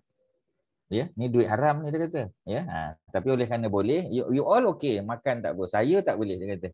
Kita jangan cakap. Ya, kita diam-diam saja. Ya, jadi jangan bagi tahu dia. Ya, dia kata terserahlah you all nak makan ke tak, tapi I tak boleh, dia kata. Ya, tapi you all tak ada hal. Pasal you all fakir miskin boleh, tak boleh. Ya, jangan buat pasal, diam-diam. Ya, sudah. Ya, itu yang Islam ni cantik tu sebab ada exit plan dia. Ada jalan keluar dia tuan-tuan. Ya, selesailah. Kemudian dia berkata sikap tegas seperti inilah yang membuat langit dan bumi tetap tegak. Ya, orang Yahudi tahu tuan-tuan. Ya, dia tahu benda tu, ya, haram. Ya, tapi dia nak tengok orang Islam ni boleh dibeli atau tidak. Ya, jadi kalau pemimpin politik Arab buat macam ni habis tuan-tuan, memang Yahudi tahu dah. Ya, sebab benda ni telah berlaku zaman Nabi dulu tuan-tuan. Ya. Apa yang dijelaskan di atas adalah kisah sikap amanah dalam realiti kehidupan Nabi dan para sahabat. Di samping Nabi menyampaikan pentingnya sikap amanah secara lisan, baginda juga mempraktikkan. Nabi tunjuk tuan-tuan. Ya, Nabi walk the talk. Ya, istilah dia walk the talk. Ya, bukan cakap-cakap je, bukan talking-talking je tuan-tuan. Ya, Nabi walk the talk. Ya, Nabi buat, Nabi apply. Ya, Nabi praktikkan benda tu.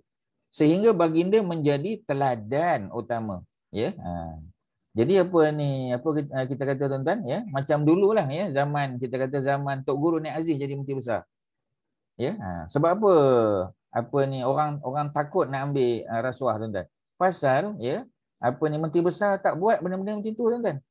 Ya, ustaz dikhabarkan, ya, ustaz kenal anak dia lah. Anak-anak Tok Guru tu, ya. Ustaz kenal lah. Tak mau sebutlah siapa nama dia kan. Ya, tapi zaman belajar dululah, ya, sebab anak-anak tu pun ada yang lebih kurang sebaya dengan ustaz. Maknanya muda sikit lah ya daripada ustaz. Ya. Tapi ustaz sempat belajar sama-sama dengan dia. Kita senior lah, dia junior lagi. Ya. Dia bagi tahu lah cerita.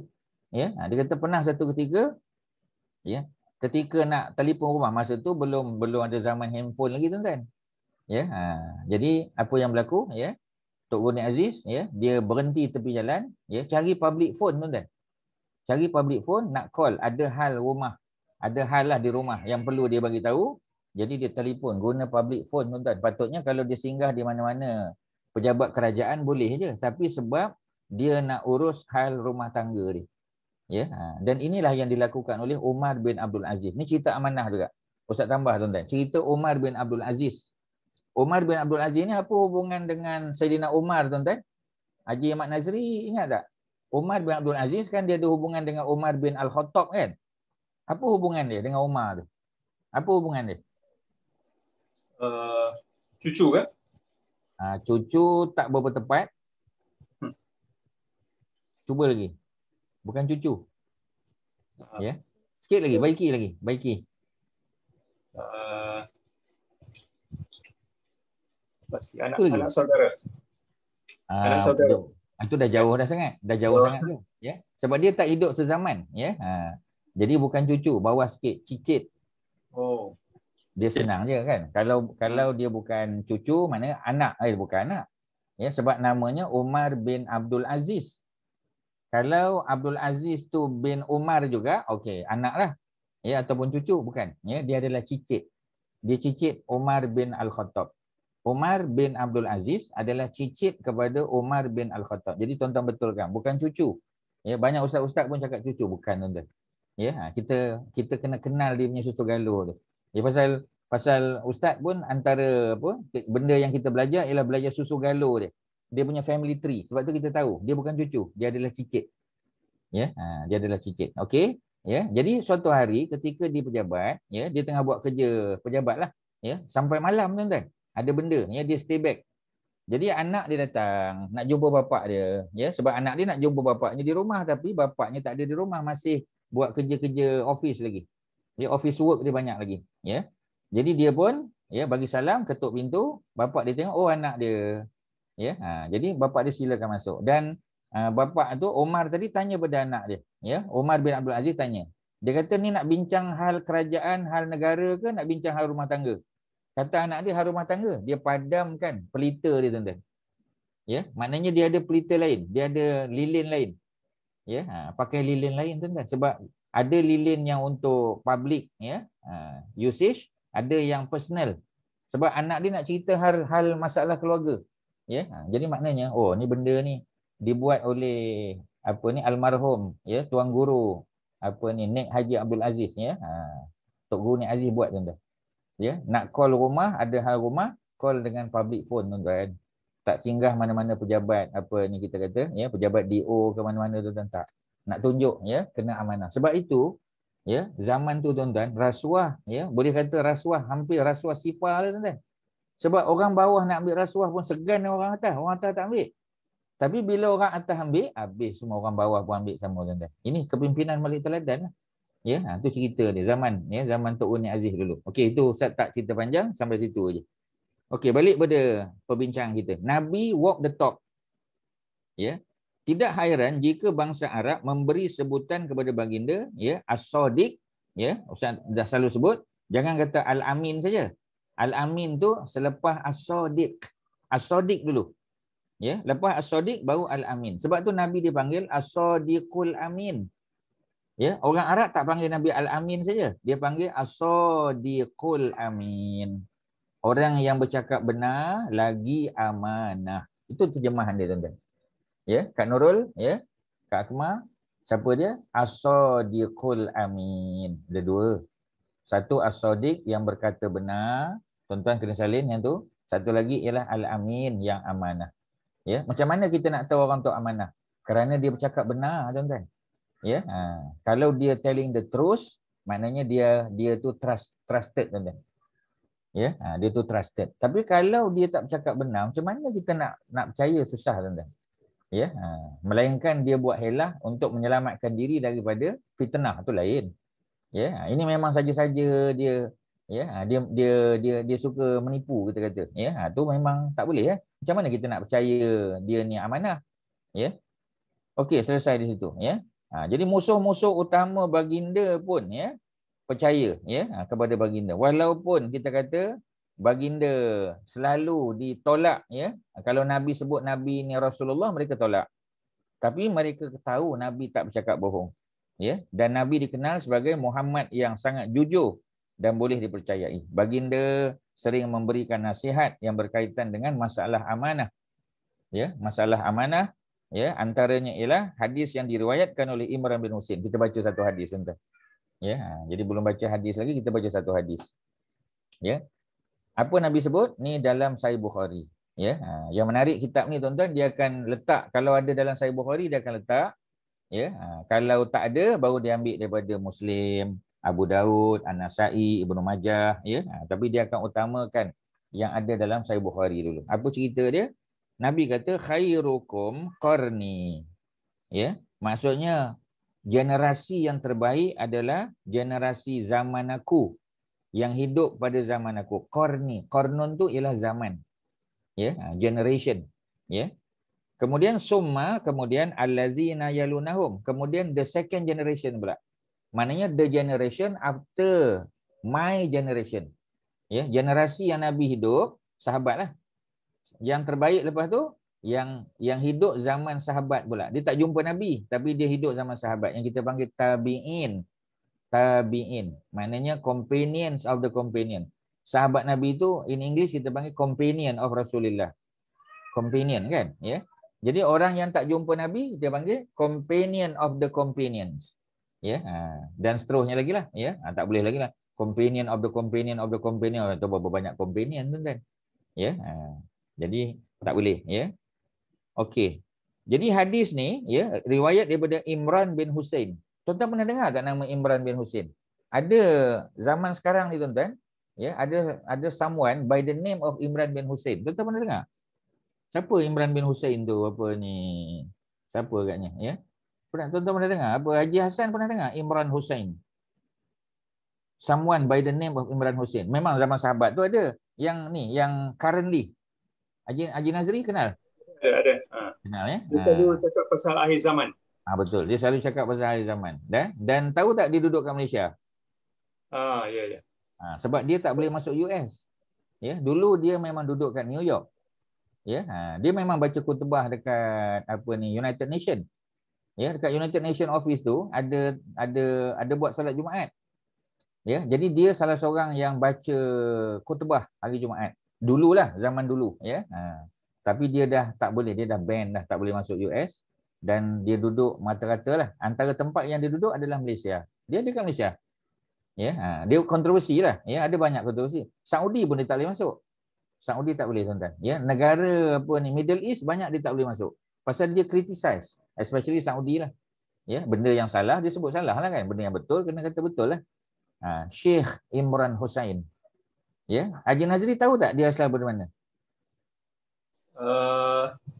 Trinidad. Ya, dia daripada belah situlah. Ya, daripada Trinidad di Tobago. Ya, dan dia punya ancestor dia daripada India Pakistan lah. Ya, dan dia pernah belajar di Azhar, ya, dia pernah belajar di Pakistan. Ya, even dia kahwin dengan anak perempuan tok guru dia. Ya, tok guru dia, ya. Jadi dia kahwin dengan anak perempuan tok guru. Tok guru tu percaya sungguh dengan dia. Sampai kahwinkan anak dia dengan Imran Husain, Syekh Imran. Ya, dan mereka duduk di Malaysia lah. Banyak tak tahu masa Covid ni lagilah mungkin duduk di Malaysia lah. Dia macam macam Zakir Naik jugalah, Dr. Zakir Naik. Ya, jadi Malaysia yang bagi tempat untuk mereka duduk ya di Malaysia ni. Dia ada datang kat Taufik about 2-3 years ago. Oh, pernah datang di Taufik. Dia mata-kata, ya. Dia banyak lancar buku-buku dia tentang Dajjal, tentang akhir zaman, ya. Dia banyak tempat lah. Masjid Subang Jaya, ya, Kelana Jaya dan sebagainya. Okey, tak apa kalau tuan-tuan kenal, baguslah. Tapi kalau tuan-tuan tak kenal, YouTube saja. Type aja Syekh Imran Husain, tuan-tuan boleh dengar. Dia punya talk dalam English. Ya, talk dia dalam English, ya. Jadi Ustaz kenal dengan dia ni sejak tahun 90-an lah. Awal 90-an. Ya mungkin 93, 94 macam tu lah. Ya dulu Ustaz ikut dia punya kuliah. Kalau dia datang Malaysia, Ustaz ikutlah. Kalau dia seminggu kat Malaysia tu biasa kita datang. Kalau tak boleh tiap-tiap hari pun, ya kita pilih lah mungkin belah malam ya dia bagi talk ataupun weekend ya. Ustaz suka juga dengan dia. Dia punya banyak tulisan dia bagus juga. Ya, tapi dia ada kontroversi lah. Tak apalah yang kontroversi tu tak payah ambil lah. Ya, yang betul kita ambil. Okey, yang terbaik di kalangan kita ialah zaman Nabi. Kemudian yang datang kemudian apa ni yang dipanggil tabi'in. Summa lazina yalunahum. Kemudian yang datang kemudian atba' tabi'in dia panggil. Atba' tabi'in. Sahabat satu generasi, after sahabat ya, mereka adalah tabi'in, tabi'in. Bawah tabi'in dia panggil atba' tabi'in. Jadi ada 3 lah generation kat situ. Ya. Ustaz, atba' tabi'in ni sama ya dengan tabi'in. Betul, sama. Sama ya. Yang bezanya tabi' tabi'in singular. Atba' tabi'in plural. Plural. Okey. Jadi takkanlah dia singular, yang lebih tepat plural lah sebab dia ramai. Atba' ya. Atba'. Ya, atba' tu apa ni lebih tepat berbanding dengan tabi'. Maknanya hampir sama. Cuma bezanya is between singular and plural saja. Ya, tu cerita dia. Okey, ya. Kemudian summa yakunu ba'dahum qaumun yashhadun. Ni nak buktikan tadi ni.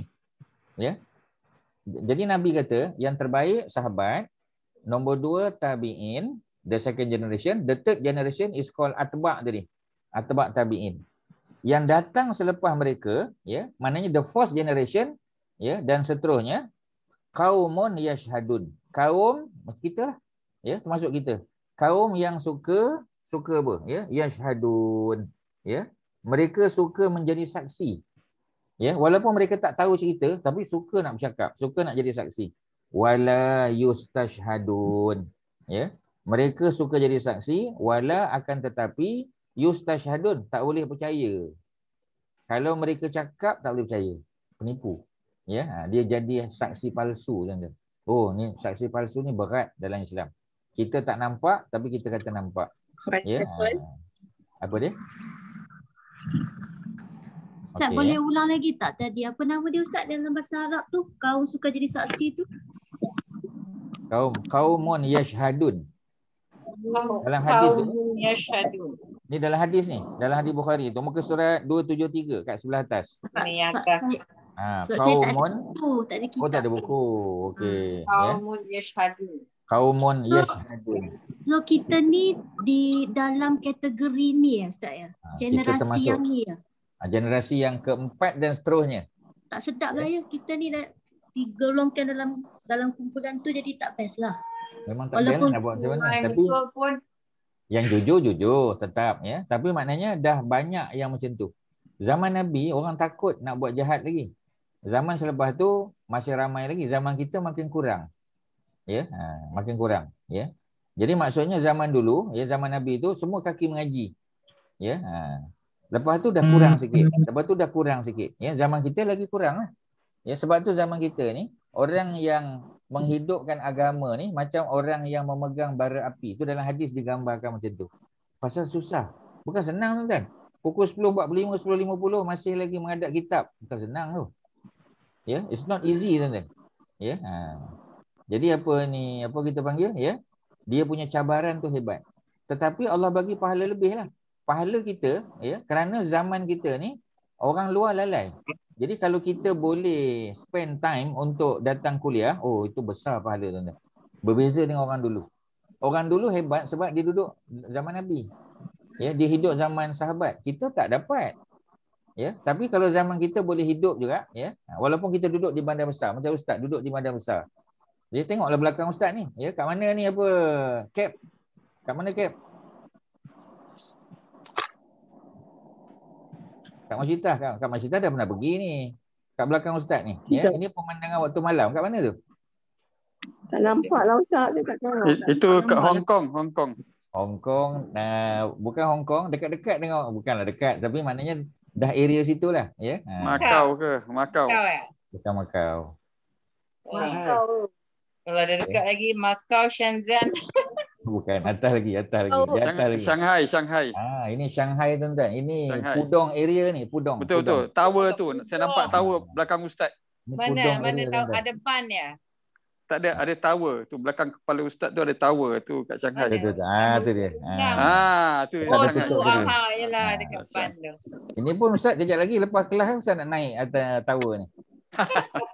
Ustaz dah Bagus. call tadi. Ustaz kata boleh Alhamdulillah. naik tower. Dia kata okey, tak ada hal.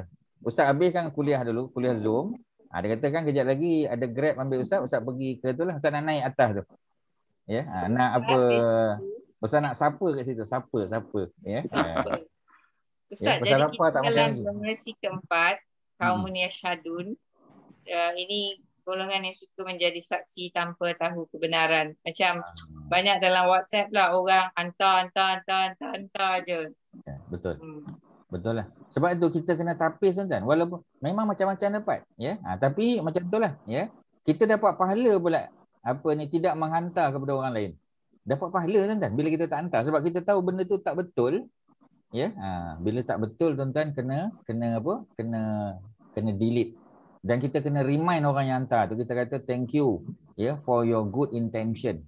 Good intention is good. Ya, tetapi macam tadilah yang you hantar ni tak betul. Yang you hantar ni tak sahih. Ya, tak betul. Jadi dia akan mengelirukan masyarakat. Jadi kita nasihat dia dan alhamdulillah ya, benda tu terhenti dekat kita. Okeylah, dapat pahala tuan-tuan. Ya. Jadi wala yastashhadun, mereka tidak boleh dipertanggungjawabkan. Maknanya jadi saksi boleh. Kalau dicerita tu dengar je lah. Masuk telinga kanan, keluar telinga kiri. Sebab takkan kita kata tak ni lah kan. Ya, kita pun tak ada kuasa nak halang dia, dengar je lah. Ya, tapi kita tak sampaikan pada orang lain. Nombor dua, apa nombor dua? Nombor dua ialah wa yakhunun, mereka khianat. Wala yu'tamanun, khianat dan mereka tidak boleh diberi amanah. Jangan bagi amanah kepada mereka. Mereka akan khianat. Jangan bagi jawatan bendahari ke, setiausaha kerja ke, tak boleh tuan-tuan. Ya, nanti dia akan mengkhianati. Ya, itu nombor dua. Ya, tuan-tuan kena apa? Slash dia. Kaumun yashhadun wala yustashhadun tu satu. Kaum yang menjadi saksi tapi tidak boleh dipertanggungjawabkan, tak boleh percaya. Nombor dua, wa yakhunun, mereka berkhianat, wala yu'tamanun, tidak boleh diberi amanah. Ya, memang Shirin susah sikitlah sebab dia tak ada buku kan. Ya, Shirin boleh beli online ni Shirin, buku ni. Ya, boleh beli kat Shopee je, boleh. Ya, sebab kalau tak ada buku memang susah cabaran dia. Ya. Okey, kemudian apa dia? Ya. Wayan zarun. Okey, ini selalu kita buat tuan-tuan. Wayan zurun. Yang zurun apa makna? Suka bernazar, suka nazar. Tuan-tuan, orang Melayu suka nazar. Ya, saya bernazar kalau anak saya macam ni, saya nazar kalau cucu saya tumbuh gigi pun dia nak nazar kan. Ya, kalau cucu saya tumbuh gigi, saya akan puasa sunat Isnin Khamis sebulan berturut-turut. Bahaya tuan-tuan. Jangan sebut saya akan nazar puasa sunat minggu depan. Jangan cakap minggu depan sebab takut minggu depan kita tak sihat.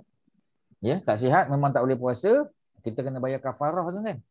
Jadi jangan letak waktu tu. Cuma kata insya-Allah saya akan puasa sunat ya 2 minggu berturut-turut Isnin Khamis. Okeylah. Mana kalau minggu depan tak boleh, the following week. Tak boleh the following week lagi ya. Tak apa. Jangan letak timing dia tu. Sebab kalau letak timing dia ya specific time, takut kita tak mampu buat. Ya. Tuan-tuan tahu tak apa hadis ni sebut? Wayan zurun. Mereka suka nazar wala yafun ya. Tetapi mereka tidak laksanakan. Tu bahaya tuan-tuan. Ya. Dia nazar tapi tak laksanakan. Ya. Sebab itu dalam mazhab Imam Malik, mazhab Maliki, nazar tu makruh hukumnya tuan-tuan. Ya, Kak Mazidah, dalam mazhab Syafi'i sunat. Ya, dalam mazhab kita Syafi'i sunat. Dalam mazhab Malik, Imam Malik ni guru pada Imam Syafi'i, dia kata nazar tu makruh. Kerana nazar tu seolah-olah kita paksa Allah bagi sesuatu kepada kita. Kita paksa. Tuan-tuan faham tak bila Ustaz sebut? Haji Mat Syah faham tak bila Ustaz kata kita paksa Allah bagi kita? Ya. Okey. Ya. Apa maksudnya tuan-tuan? Maknanya patutnya kita tak dapat. Tapi kita kata Allah, ya. Kalau kau nak aku puasa sunat Isnin Khamis, kau mesti bagi aku. Macam contoh kita paksa Allah. Kita tak cakap lah macam tu, tapi hakikatnya macam tu tuan-tuan. Ya. Kalau cucu aku dapat 9A SPM ni, ya, aku akan puasa sunat Isnin Khamis. Tapi kalau dia tak dapat 9A, even 8A saja, sorry lah, tak puasa lah. Macam tu. Ya, sebab itu Imam Malik melihat lebih dalam. Imam Malik kata kalau macam itulah makruh hukum dia tuan. Ya, tapi Imam Syafi'i alhamdulillah melihat secara umum, ya, nazar tu harus, tak ada masalah. Kalau kita buat boleh pahala. Ya. Tapi Imam Malik dia kata makruh kerana bimbang takut kita salah gunakan nazar tu. Nazar tu patutnya boleh. Ya, okey. Yang terakhir apa tuan-tuan? Yang terakhir ialah wa yazharu fihim as-saman. Ini paling takut tuan-tuan. Ya, dan ramai muncul pada zaman tersebut, ya, masyarakatnya as-saman. Saman ni makna gemuk tuan-tuan. Ya, maknanya apa ni, obesity. Nabi dah sebut lama dah tuan-tuan. Ya, ustaz pun takut juga sebut, ya, sebab kita pun lebih berat tuan-tuan. Ya, especially apa ni during this apa ni PKP lah. Ya, mana ada orang timbang berat tak bertambah tuan-tuan. Ya, paling kurang 1 kilo bertambah. Datang 1 bulan lagi 2 kilo bertambah. Ya, paling mungkin lebih. Ya, jadi apa ni, apa kita panggil? Ya, tak tahulah. Haji Mat Syah masih cycling lagi ke? Boleh cycling? Boleh. Cycling tidak, jalan kaki. Oh, jalan kaki. Ya. Kalau pakai treadmill ke apa kan? Ya, alhamdulillah lah masih ada ni lagi. Ya. Kalau macam Kak Masyitah tak apalah, ya. Dia very aktif. Ya, dia cycling, ya. Dia apa kita panggil jogging, running lah apa. Cuma marathon dah tak boleh lah Kak Masyitah kan. Marathon tak ada lah. Ya. Marathon online tak boleh pula, ya. Marathon online tak ada. Ya. Okey, itulah cerita ni, ya. Okey, ya. Selesailah. Itulah cukuplah untuk malam ni tuan-tuan. Dah banyak tu. Ya. Hadis Sahih Bukhari. Hadis ni riwayat Sahih Bukhari. Ustaz simpulkan saja yang ujung ni, yang terbaik zaman sahabat, the second generation tabi'in, the third generation atba', Kak Faridah, atba' tabi'in. Tabi'in, ya. Kemudian after that, after 3 generation, umum saja. Termasuklah kita. Ya, siapa dia? Yang pertama, kaum yang termasuk kita lah, yang menjadi saksi, suka jadi saksi tetapi tak boleh percaya. Itu nombor 1. Nombor 2, ya, mereka berkhianat, ya, dan tak boleh dipercayai. Jangan bagi amanah, jangan bagi dia pegang apa-apa jawatan. Ya, kerana apa? Ya, kerana takut dia pecah amanah. Kalau dia nak join grup kita, NGO kita, boleh, tak ada masalah. Tapi macam tadi lah, ya, jangan bagi jawatan sebab takut. Kalau nak bagi jawatan pun mana jawatan yang pelaksana, okey, yang execute saja. Jangan bagi dia buat polisi, jangan bagi dia pegang apa kita panggil duit dan sebagainya. Ya, suruh dia execute saja. Ya, execute sama-sama. Ya, terlibat dalam tu, macam itulah maksudnya. Bukanlah mana kita singkirkan dia, tak, tapi kita takut. Ya, dia pun kadang dia kata jangan bagi saya pegang duit.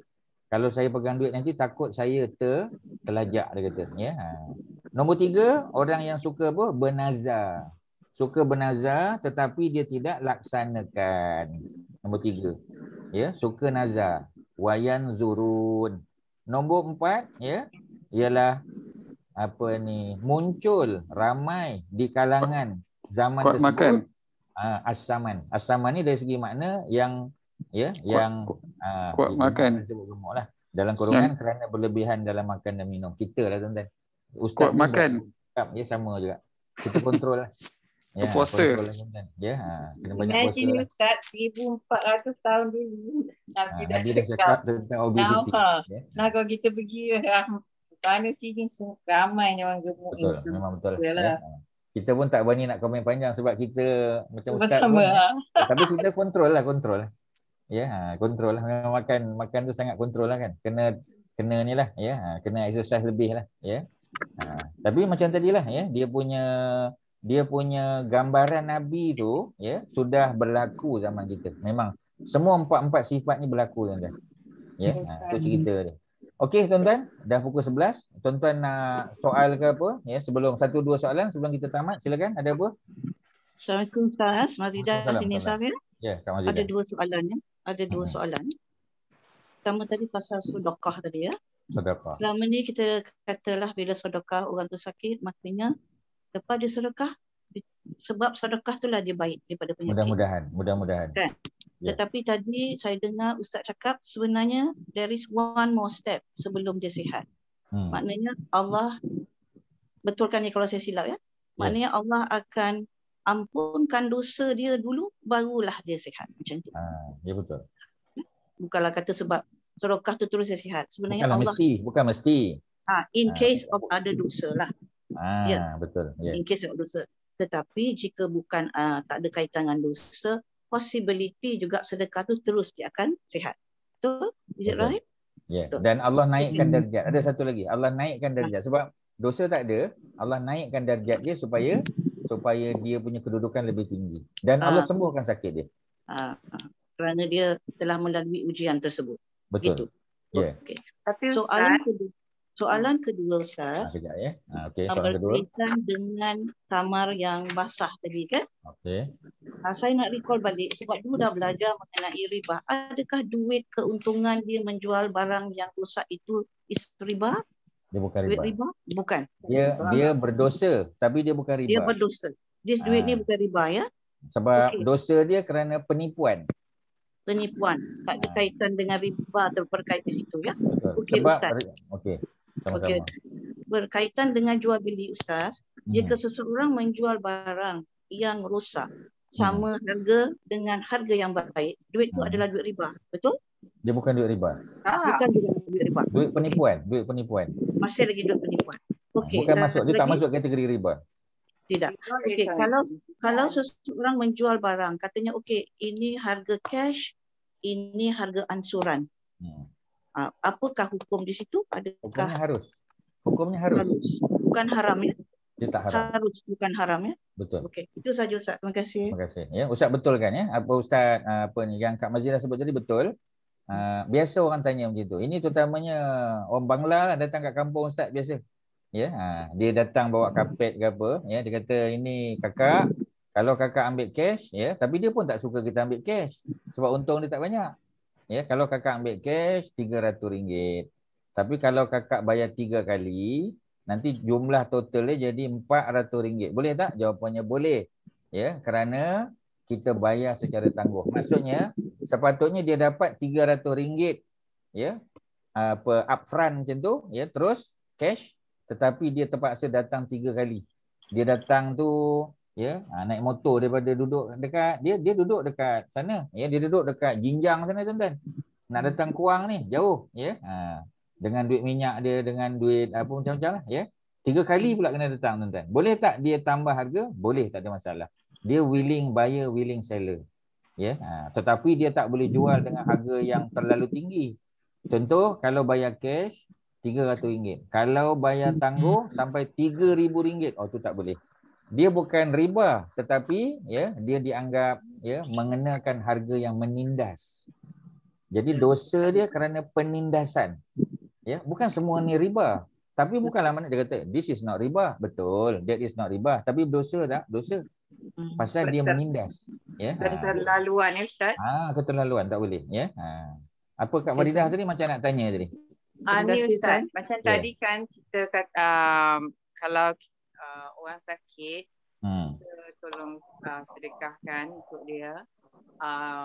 Orang tu sedekah kan? Orang tu. Bukan yalah, kita tapi tolong. kalau orang tu dah tak boleh buat apa, kita yang tolong sedekahkan. Boleh kan? Tapi duit dia ke? Dia dalam hospital, kita lah Ya, kena betul lah. keluarkan. Betul lah. Ya, tapi kita bukan keluarga dia. Ya. Tapi kalau kita keluarga dia, because Ustaz cakap tadi sedekah is untuk penghapusan dosa kan. Betul. Dan dengan kemungkinan dia sembuh, tapi tak semua orang yang kita sedekahkan atau bersedekah boleh sembuh. Tapi yang penting tu dapat naikkan lagi, apa Ustaz cakap tadi, tingkatkan lagi martabat. Darjat atau martabat. Darjat kan. Because ada juga yang dah bersedekah, lepas tu dia pergi menemui Allah kan. Betul. Jadi Allah naikkan kedudukan di sisi Allah. Ya, betul. Naikkan kedudukan sisi Allah tu maknanya syurga yang dia dapat juga syurga yang upgraded. Sebab syurga ni ada bertingkat-tingkat, ya. Level kita tu akan naik nanti di sisi Allah. Sebab dia sabar dalam kesakitan. Menghadapi sakit. Sebab sabar menghadapi sakit boleh pahala. sabar menghadapi cubaan dalam bentuk orang tipu, orang fitnah, kan? Kalau dia boleh sabar, oh hebat. Ya. Sebab bila kena fitnah, yang kena sabar tu bukannya suami yang kena fitnah saja, isteri dan anak-anak pun mengalami benda yang sama juga. Ya, orang tu baik, dia kena fitnah, anak-anak dia pun nanti anak dia pergi sekolah, orang kata, oh ni anak tukang fitnah. Anak yang bapak dia masuk penjara. Anak yang sedangkan bapak dia kena fitnah. Anak dia pun dapat kesan, ya. Dia kata, kalau aku tak suka bapak kau, engkau pun aku tak suka. Ya, itu kata-kata apa kita panggil, ya. Itu Mak Sabariah kata tu. Ya. Kalau engkau aku tak suka, keturunan kau pun aku tak suka. Ya. Jadi dia tipu je. Sebenarnya anak Sabariah tu dijaganya. Sabariah pun tak mati. Dia yang hantar telegram palsu tu. Ya, tak boleh percaya. Ya. Telegram palsu dia hantarnya. Ya, buta akhirnya apa menangis buta apa Osman Jailani. Ya, tu cerita Melayu. Pengajaran dia memang ada. Ya. Okey, ada apa lagi? Last, ada 1-2 lagi. Silakan. Ada apa? Tuan-tuan. Ustaz, kalau orang yang sakit tu, dia ada hutang dengan manusia lah kata kan. Jadi sedekah ni sunat kan Ustaz? Menyelesaikan hutang tu wajib. Betul. Jadi untuk orang yang sakit ni, dia ada extra money lah, tak adalah banyak sangat. Tapi mana yang lebih utama untuk dia, sedekah atau cuba bayar sikit je, tak boleh selesaikan hutang tapi sikit je. Boleh. Utamakan yang wajib. Yang wajib adalah hutang. Itu sebab pun sama. Boleh insya-Allah Ustaz dah sebut tadi. Kalau yang sunat, kalau amalan sunat pun boleh sembuh, amalan wajib lagilah boleh. Sebab tanggungjawab je di sisi Allah, ya, ialah menyempurna macam kita kan, ya. Jadi yang mana satu diutamakan? Dah tentulah yang wajib dulu. Contoh kita kata masa dah suntuk. Kita sembahyang Zuhur masa dah suntuk. Kalau kita sembahyang sunat 4 rakaat qabliyah, ya, ini dah hujung dah ni. Kalau kita solat sunat qabliyah 4 rakaat, silap-silap Zuhur lebuh masa dia. Jadi kita kena utamakan yang wajib dulu. Kalau sempat lagi lepas wajib tu, kita tak boleh buat qabliyah, kita boleh buat ba'diyah. Ya, sebab ba'diyah boleh 4 ataupun boleh 2. Ya, ba'diyah kan. Jadi kita kena smart lah dalam tu. Mudah-mudahan dengan kita selesaikan yang wajib tadi, ya, mudah-mudahan mungkin Allah tak sembuhkan 100%, tapi Allah kurangi sakit kita. Maknanya getting better and better. Ya, mudah-mudahan dia jadi, sebab kadang-kadang orang kata saya ustaz dah buat dah tak sembuh pun. Sebenarnya Allah dah kurangi dah, tapi mungkin dia tak perasan. Degree of sakit tu mungkin dah jauh kurang dah. Ya, sebelum ni tak boleh berjalan langsung. Alhamdulillah dah berjalan walaupun dengan tongkat dah berjalan dah. Ya, dan getting better and better lah, ya. Of course it will take some time. Sebab Nabi tak cakap dia sembuh segera. Tak. Nabi tak cakap pun sembuh segera. Betul tak tuan-tuan? Nabi tak cakap sembuh segera. Nabi kata, ya, mudah-mudahan Allah sembuhkan macam tadi. Ya, rawatlah, Ustaz sebut hadis tadi kan, yang Ustaz kongsi tadi. Rawatlah, obatilah orang sakit di kalangan kamu, orang-orang sakit di kalangan kamu dengan sedekah. Rawatlah, ya. Jadi kesembuhan dia Allah tak kata, Nabi tak kata segera. It will take some time. Ya. Jadi bila dia lambat disembuhkan, lagi banyaklah dia berdoa, dia bergantung pada Allah, lagi banyak dia buat baik. Sebab kita dah tahu dah, buat baik itu mudah-mudahan akan membantu penyembuhan. Ya, jadi dia pun jaga, ya, supaya tak terlibat dengan benda dosa dan sebagainya. Oh, itu kan kebaikan tu, tuan-tuan. Ya. Okey, terima kasih Cirin, terima kasih tuan-tuan perempuan. Haji Mak Syah ada apa-apa nak cakap? Haji Mak Syah ada apa? Apa Cap ada apa? Silakan. Last. Ada Ustaz. Tak ada, ya. Ada. Bagus. Jadi kalau tak ada apa, sekadar itulah, ya. Terima kasih kepada semua yang bertanya soalan malam ni, nampak lebih aktif, ya. Terima kasih banyak. Jadi kalau apa nanti, ya, Ustaz nak cakap sikit pasal kelas tu. Kelas tu Ustaz suka kalau kelas Arabik, sebab kebanyakan even dekat universiti Ustaz mengajar kelas Arabik pun, Quranic Arabik, ya, dia pagi. Kalau dekat pondok ke dekat sekolah agama pun, ya, memang bahasa Arab, Quran ke apa, kita belajar pagi. Maksudnya jangan buat pukul 9-10 malam, ni memang membawa kepada ketiduran lah tuan-tuan. Ya, jadi elok pagi, ya. Pagi. 9:30, 10 o'clock tu cantik lah tuan-tuan. Okay. Ya, Okey. jadi kalau Ustaz boleh cadang pada Haji Mat Syah apa ni dan the whole group kalau nak buat ya. Cuma setakat ni sebab hari Selasa Ustaz dah ada kelas pagi. Hari Rabu dah ada kelas ya. Boleh adjust. Kalau kita buat hari Senin pagi kelas tu, malam kelas lagi. Macam dekat sangat. Ya. Jadi Ustaz ada pilihan apa ni kalau boleh Khamis bagus. Boleh Jumaat pagi pun tak ada masalah ya. Sebab Sabtu Ahad tuan-tuan dah ada kelas apa ni tadabbur Al-Fatihah. Ya, melainkan nanti bila kelas tadabbur dah habis mungkin kita boleh adjust Sabtu Ahad ke terserah. Ya, tapi kita boleh mulakan Khamis atau Jumaat pagi boleh insya-Allah.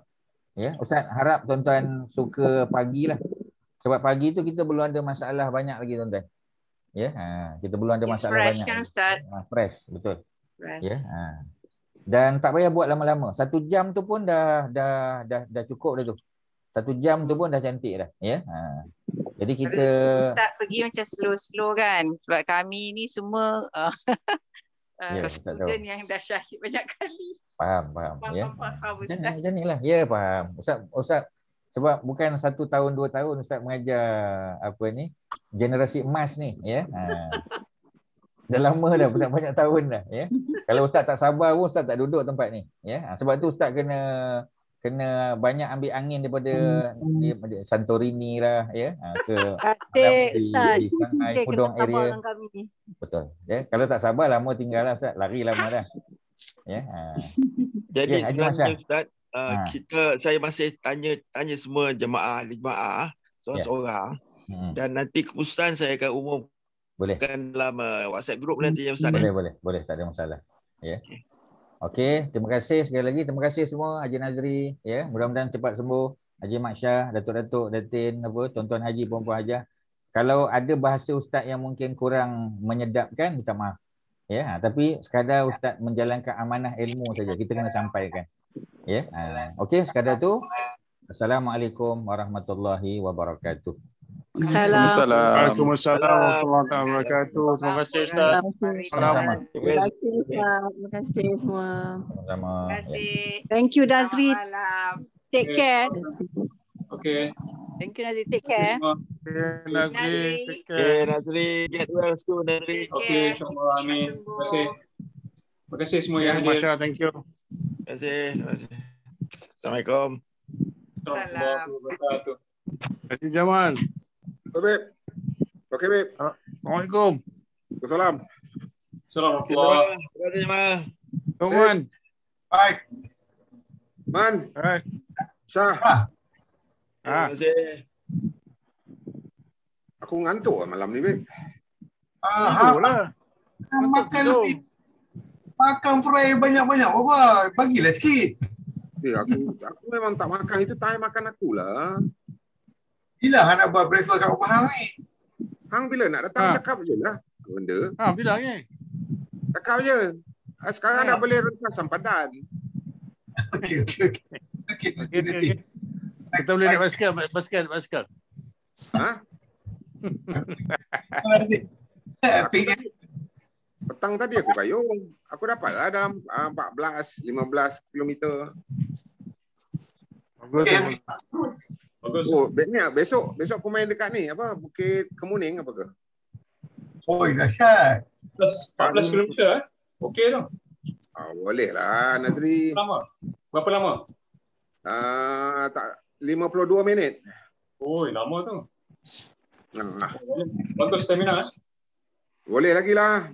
Pasal nak kuatkan aku punya lutut ni. Besok aku nak pukul 18 lubang. Oh. Lama tak beduk, Web. Oh. Alright. Okay. See you. Aku pun besok bedok ya. Kat mana? Ke Jisas lah dekat rumah. Oh. Ke Jisas boleh ambil ini walk in ke? Boleh? Ya. Walk in tadi kena booking. Kena booking ah. Kenapa kita punya 24 tak atur-atur lagi? Mana aku tahu. Siapa yang pembina tu? Pembina bukan Hasni ke? Hasni lah. Lepas tu 71 pun senyap juga. Tak tahulah. Tengok. Okey. Tidur Okey, dulu. babe. Alright. Alright. Syarom. Mana Syarom? Syarom dia Karun dah Dia left bukan. dah. Oh, Ron dah left dah. Okey, babe. Dia early riser. Apa? Early to bed. Early to bed. Okey. Okey, Assalamualaikum. Man. Zul. Waalaikumsalam. Bye.